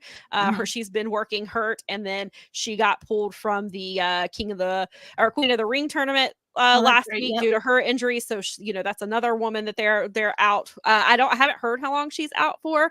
So there's that. So I think Becky is in a position where she can be like, I'll stay, but I want all these demands met. And we've talked about, obviously, she often travels with her child. Since Seth has already re-signed, I assume that's where she's going to, obviously, I feel like we've talked about that we expect her to stay in part because of that, because they travel with their child. And so, but that came out yesterday that she supposedly got like 3 weeks left on her current contract. But they have they just re-signed Drew, re-signed Seth. I think they're working on re-signing Natty, and it's not like they're not having conversations. So I feel like I don't blame these wrestlers. There's a situation where there's a market for them to hold out for as long as they possibly can. I mean, and even if she has, she can just do like Randy Orton. Even if she's never going to go to AEW, she can say, hey, can you, what would you offer me? And then she can bring it back to her boss, because that's exactly what Randy Orton did. Yep. He talked to them, find out, which is what they should do. You should play them, find out like what your options are. And so do that. So yeah, I feel like I assume she'll be signed within before the contract even comes up. I'm sure it's happening. But since that came up, but then so we will kind of use Bryan Danielson to transition into our last conversation, which was Anarchy in the Arena was announced on Wednesday. So it's obviously, we knew something was going to happen with the Elite, because you mean obviously the way things have been going, we figured something was coming with the Bucks, Jack Perry, and Okada, and then FTR, we knew where it was going to be involved in somehow. And then there were the question marks of who is going to be there with them. Some people thought it was going to be Hangman, but I don't know when Hangman's expected to be back. But then you would have to, Nikki and I talked about it. If it was Hangman, he would have to completely undo everything that he's been doing. He's not a babyface anymore. Yeah. So he would have to be a babyface to be with Team AEW, and that he's spent this whole time cultivating this character to be with Swerve. And if they do, because then I was like, well, what do you do if the plan is Swerve and Hangman at Wembley? Then you can't have Hangman undo all of that now and then turn right back around and go, because Swerve is the babyface now. So you can't have Hangman being a babyface going into this whenever they have their next matchup. So I was like, I don't think it's Hangman. So Nikki actually said, she was like, oh, I bet one of them is Eddie Kingston. And yeah, when I saw that, I popped pretty hard. I was like, yes. Yeah. So yes. So Eddie Kingston and Bryan Danielson are the two that, because some people thought maybe it would be Daniel Garcia, and I was like, oh yeah, I can see that. That makes sense because he's been with FTR. He's been there. We were trying to remember. He came in the pandemic era, right? I believe that's when Daniel Garcia came in. I think so. I think that's correct. So he's been with them not since day one, but like he's been with them for a really long time. So we thought, somebody had suggested Daniel Garcia, and I was like, okay, yeah, I could see that. And somebody had mentioned Danielson, and then of course there's Mox, but Mox is, he's the New Japan champion right now. Not that he can't do both, but he's kind of doing things. And some people thought it was going to be Jericho because Jericho's been in all of the Anarchy and Arena matches. Thankfully it was not. Thankfully it's not him. So now that we know that we have FTR, Eddie Kingston, and Danielson against the new version of the Elite. Does this match, now is this the main event? Are they going to take this match from Willow and Mercedes and put Anarchy in the Arena in the main event? Is that what your feeling is?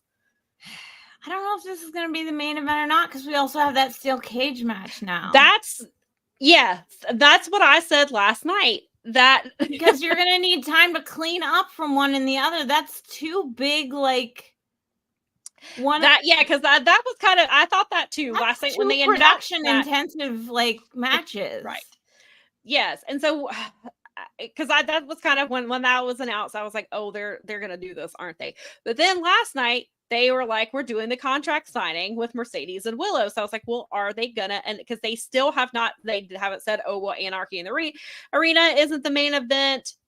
Like they haven't said that, but they haven't said that Mercedes and Willow is. So I was like, well, they announced it during the contract signing and be like, okay, this is our main event, and then we get, like a 2-week build of this. The match, obviously the build's been going longer, but as far as it being the main, do we get like 2 weeks going into this knowing that Mercedes and Willow are main eventing?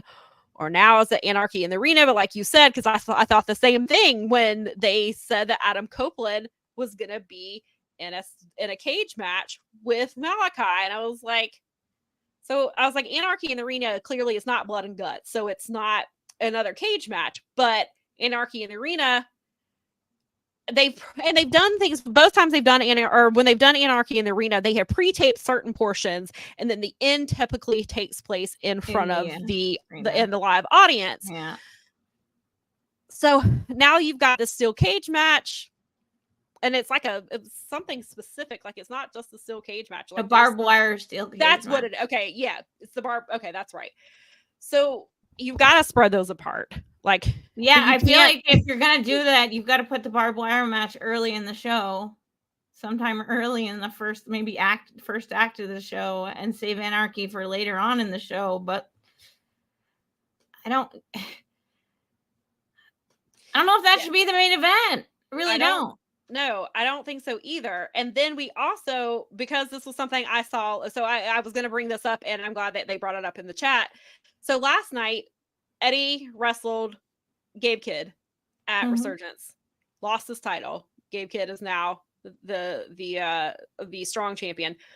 But I kept seeing tweets says, I hope Eddie's knee is okay. Then I saw the clip of it. I saw the clip of that too. I was just going to ask you about that. So, did he F his knee up? Yes, that was legit. So of course there was the angle that they did at the end of the show where he thinks Jack Perry is coming to the ring, and then he's jumped from behind from the Bucks because where their stadium is 15 minutes down the street from where they live. Yeah, Jack also lives in Jack lives in the LA area, I believe. Yeah. Okada was not there. I think Okada, and I was like, Okada doesn't live in California. So Okada went home to hang out with his baby and his wife. Yeah, Okada was not there. He was like, y'all can sell this match for me. He pieced out from Vancouver. He was like, I can get home quicker from here. Right. And so that's been the question now is Eddie gonna be, because it's the 12th, 26th is double or nothing. Yeah, it's only 2 weeks knee away. Injury bad enough? And of course, generally with knee injuries, there's swelling involved, and you have to wait for the swelling to go down. Knees are tricky too, because as someone with I injured my knee during my time, and it's not ever been quite the same. Like it's always had issues and weirdness. So Yeah, takes and a bit. so yeah, And I'm sure he's hurt them before, so true. And so he said that Eddie got hurt during this NJPW show last night. Is he going to be able to work the match at Double or Nothing? And then Hassan says the same thing. I don't know if Eddie is going to be all right after the fight with Gabe Kidd last night. Seems like he busted his eye and his knee. Ooh, I didn't hear about the eye. I heard about the knee. I didn't hear about the eye. I saw the clip because I started seeing the tweets on my feed right before I came online here today.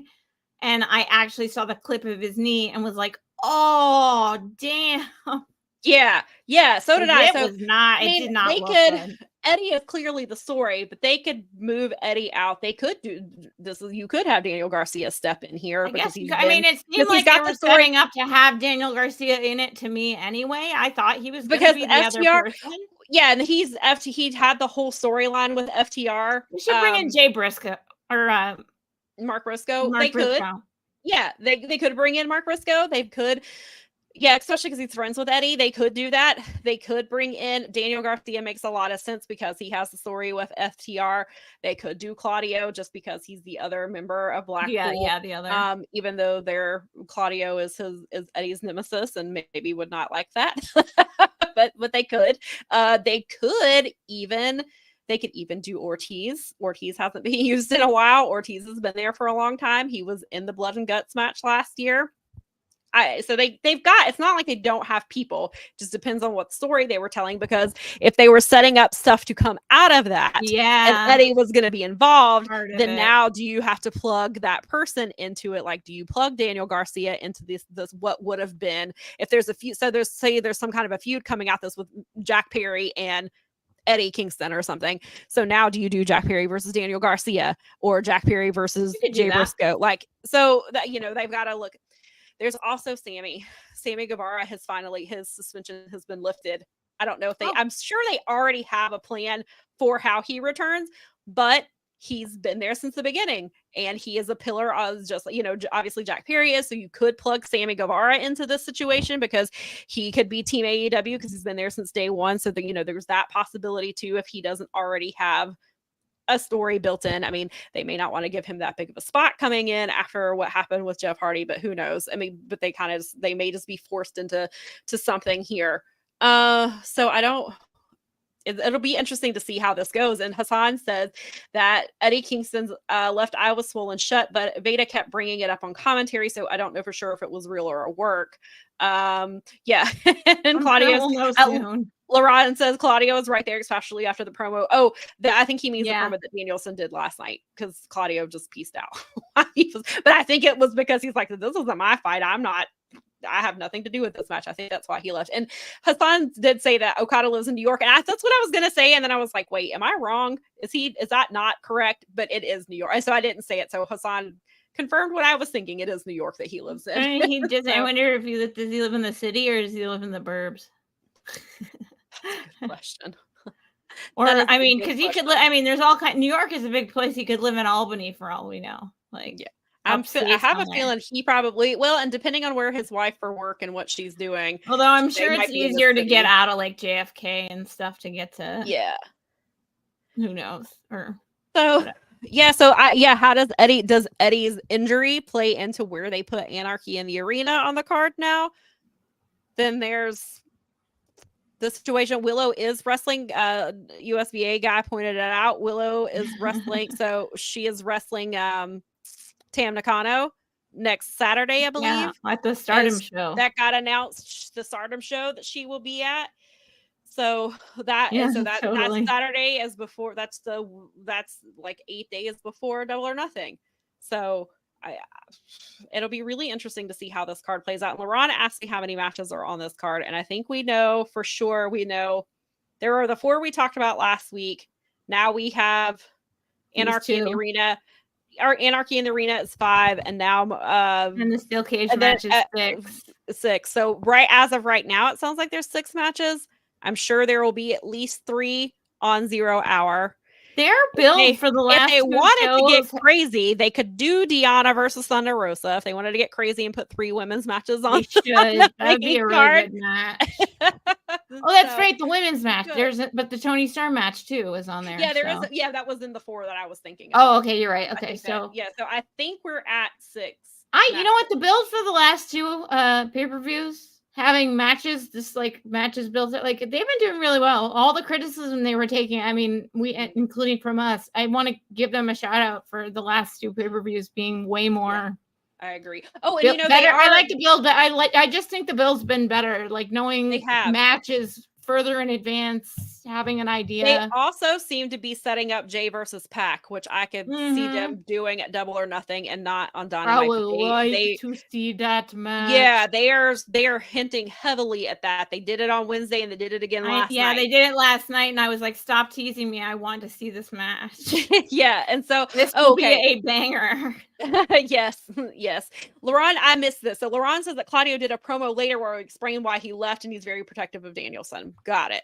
So I did stay up for that because I almost walked away and I didn't see the Claudio one. It was right. It was like they went off the air, but then that came on, and I was like, "Wait!" It was like a stinger from a Marvel movie or something. Gotcha. Almost. So I was like, "Wait a minute! I thought it was over." Okay. Thank you, Ron. I thought I was like, yeah. And then you said no, and I'm like, oh crap. I didn't realize I missed that. I didn't see his promo because I thought I'm trying to think. Like it did seem like they went off the air. It was just that we left it on the channel because we were okay. I totally missed that. I did not see that. Because I actually watched live last night, which I haven't been doing. I watched live, but I don't. How did we were like kicking back? We were like, nope, not doing anything.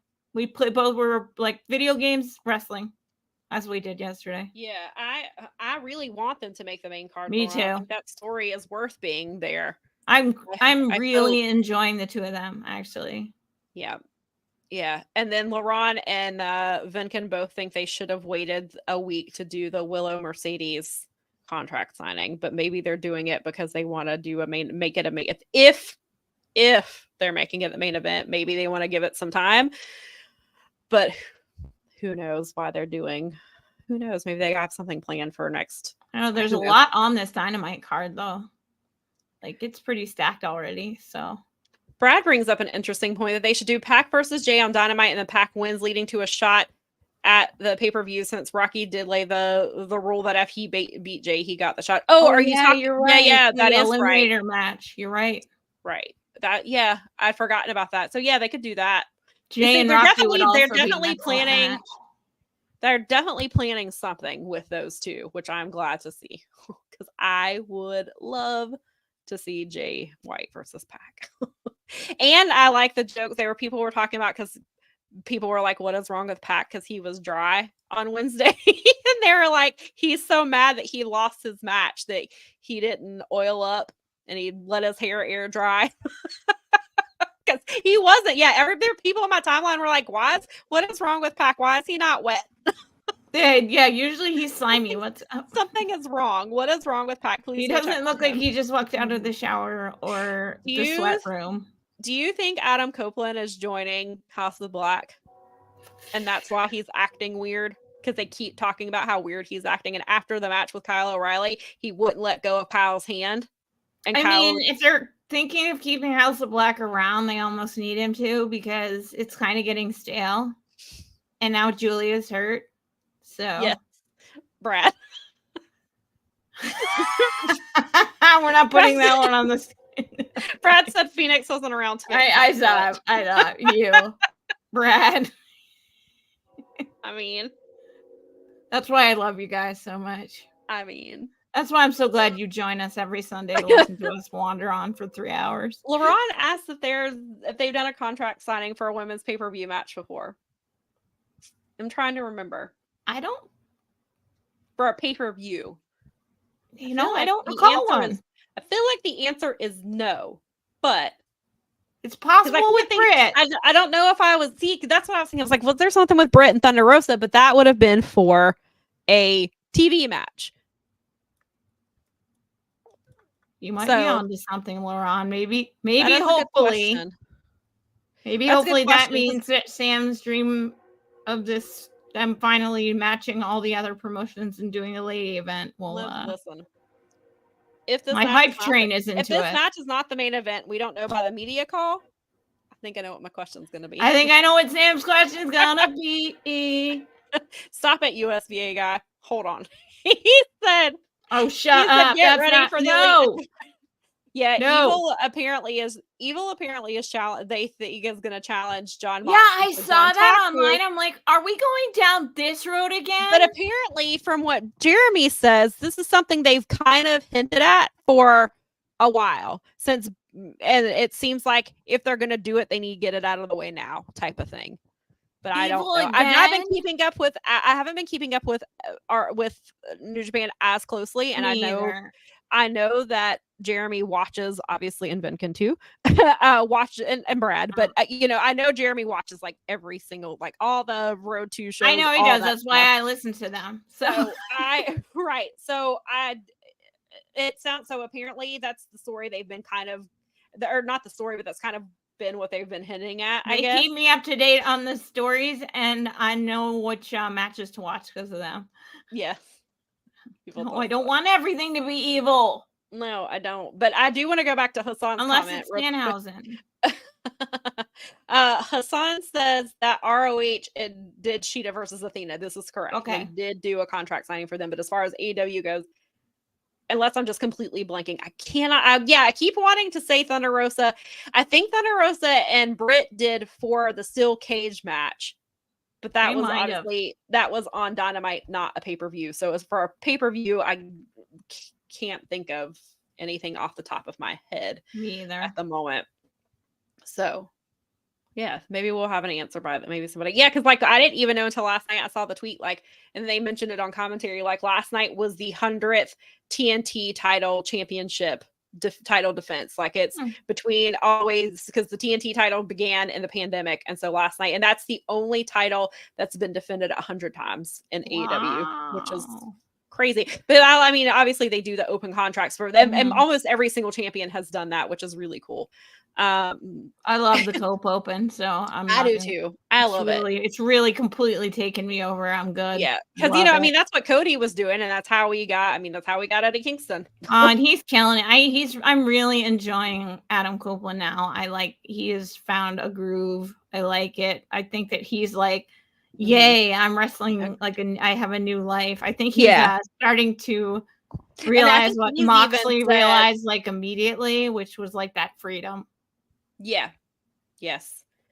Yeah, he's been killing it. And I'm so glad that he's getting that spot. And he's killing it. And it's just like Christian. Like Christian has been he's been totally reinvigorated. Like we talked about that. I mean, we talked about it many times, but we talked about it last week. Like he's just been completely, this is the best he's ever been as a singles wrestler. Which is great. But Ron says Tony is keeping people in the dark of the main event, just like he did with Athena and Willow. That one. Yeah. So if we don't know by Wednesday, then that's probably going to be my question. Mean, I don't like that bait and switchiness, but who cares if they get the main? I just want them to get, who cares? I mean, in the end, if they get the main event, like that's a win. You win there. It's just frustrating because it is frustrating. Well, it's because when they did Death Before Dishonor, they would not say it. And then they said it was going to be Mark Briscoe and Claudio. And then Mark Briscoe got hurt. And then they're like, and then they still wouldn't say, they kept making it sound like it was going to be a double main event. Then during Death Before Dishonor, as the show is going on, they're like, the women are main eventing. But then then we didn't know. And then on top of that, Athena turns around in the press conference after and said, we knew 2 weeks ago. But they didn't tell us until the show had already started and we were halfway through the show when they found out. And I don't like that. So if they're going to do this, I would like them to at least tell us a week in advance. Preferably at this contract signing, but maybe it's because they don't know yet. Maybe they don't know. Maybe they don't. Maybe that's why they did, because Mercedes tweeted last week, like, don't make me do all the work. Tell them that you want us to be the main event. So Willow Mercedes main event was trending. So maybe that was testing, like, hey, do the fans really want this to main event? Would they want it to main event over Anarchy in the Arena? Yes. For me personally. I mean, I love Anarchy. I love Anarchy in the Arena. But this is the story to have the women main event. But you can do Anarchy, and you really can do Anarchy any old time. Yeah, this story has been the one for, we talked about this last week for all those reasons, still saying the story's been going on for a year. It's time for the women to main event. LaRon pointed out that the TBS championship, just like the women's championship, has never main evented. Every single title, well, not considering the new titles that are now split up with the Continental title and that stuff, but every other title has main evented. Neither women's title has main evented a pay-per-view before. Mercedes has main evented WrestleMania. She's main evented other things. Deanna she main evented 5 times in, I think at least 5 times in TNA. Willow has main evented ROH. She was the first, she was one half of that to be the first. Her and Athena were the first women to ever main event an ROH pay-per-view in ROH's entire history. So like AEW, you're falling behind ROH. So come on. Like, and if you're not going to do it now, then when? Which will be my question. If this does not happen, when I if I get to ask a media question at Double or Nothing, and this is not the main event, and that's going to be my question is when this was your story, why are you not doing it? And we talked about it last week too, that Mercedes could have been like in her contract, you're going to let me be the first woman to main event a pay-per-view. So yes, WWE has definitely, they have had their own women's pay-per-view. NWA had an all women's pay-per-view with Empower 3 years ago. So it's time. Yeah, it's time. And also, I think it is time for us to get out of here. I'm supposed to have been going to, I got to go to the grocery store. And we have also look for Mom. We've also kept you here for 3 hours, which we appreciate. Did not plan on. Yeah, of course. Yeah. LaRon says if Willow and Mercedes don't main event, I have a hard time seeing when they get another opportunity other than Tony and Mariah. Right. Which is going to be a while. Right. So, and you're bringing it like Camille is supposed to be coming in at some point. Britt Baker apparently was training with DDP Yoga like a week ago. So she's trying to get back. Maybe Jamie Hayter. Who knows what's going on with her? Bless her heart. Sounds like she's going through a lot with her back. Megan Bain is supposed to be coming at some point. She's doing GCW in the meantime. Like, so it's time. If you're gonna attract more big names, like if you want to get, I mean, of course you've got Mercedes, but like if you want a Becky Lynch or somebody like that, you got to let the women main event. That will help sell your product. I mean, that will help sell. Becky's main evented before, so let's be real. Exactly. Charlotte has main evented before. So. Bailey has main evented. So yes. Yeah, and I agree with LaRon that if it's not Mercedes and Willow, the only other story would be Tony versus Mariah, and that doesn't seem like it's going to be anytime soon because they are in the midst of telling that story. Yeah. And yes. So but yeah, so make sure that you subscribe to our YouTube channel because you're supporting us. There's also The Joy of Wrestling, which is a new show we have. There's the Dynamite show. There is, speaking of Strong Style, on Thursdays at 5:30. There's other shows that pop up. They do like that. I know that Garrett has some shows that he does sometimes. So definitely subscribing is a free and easy way to help support all of us. And so we would greatly appreciate it if you subscribe. And unless there's anything else you want to say, I think, and obviously follow us on social media. Yes. Happy Mother's Day. And we will see you next week. All right. Everybody have a good one.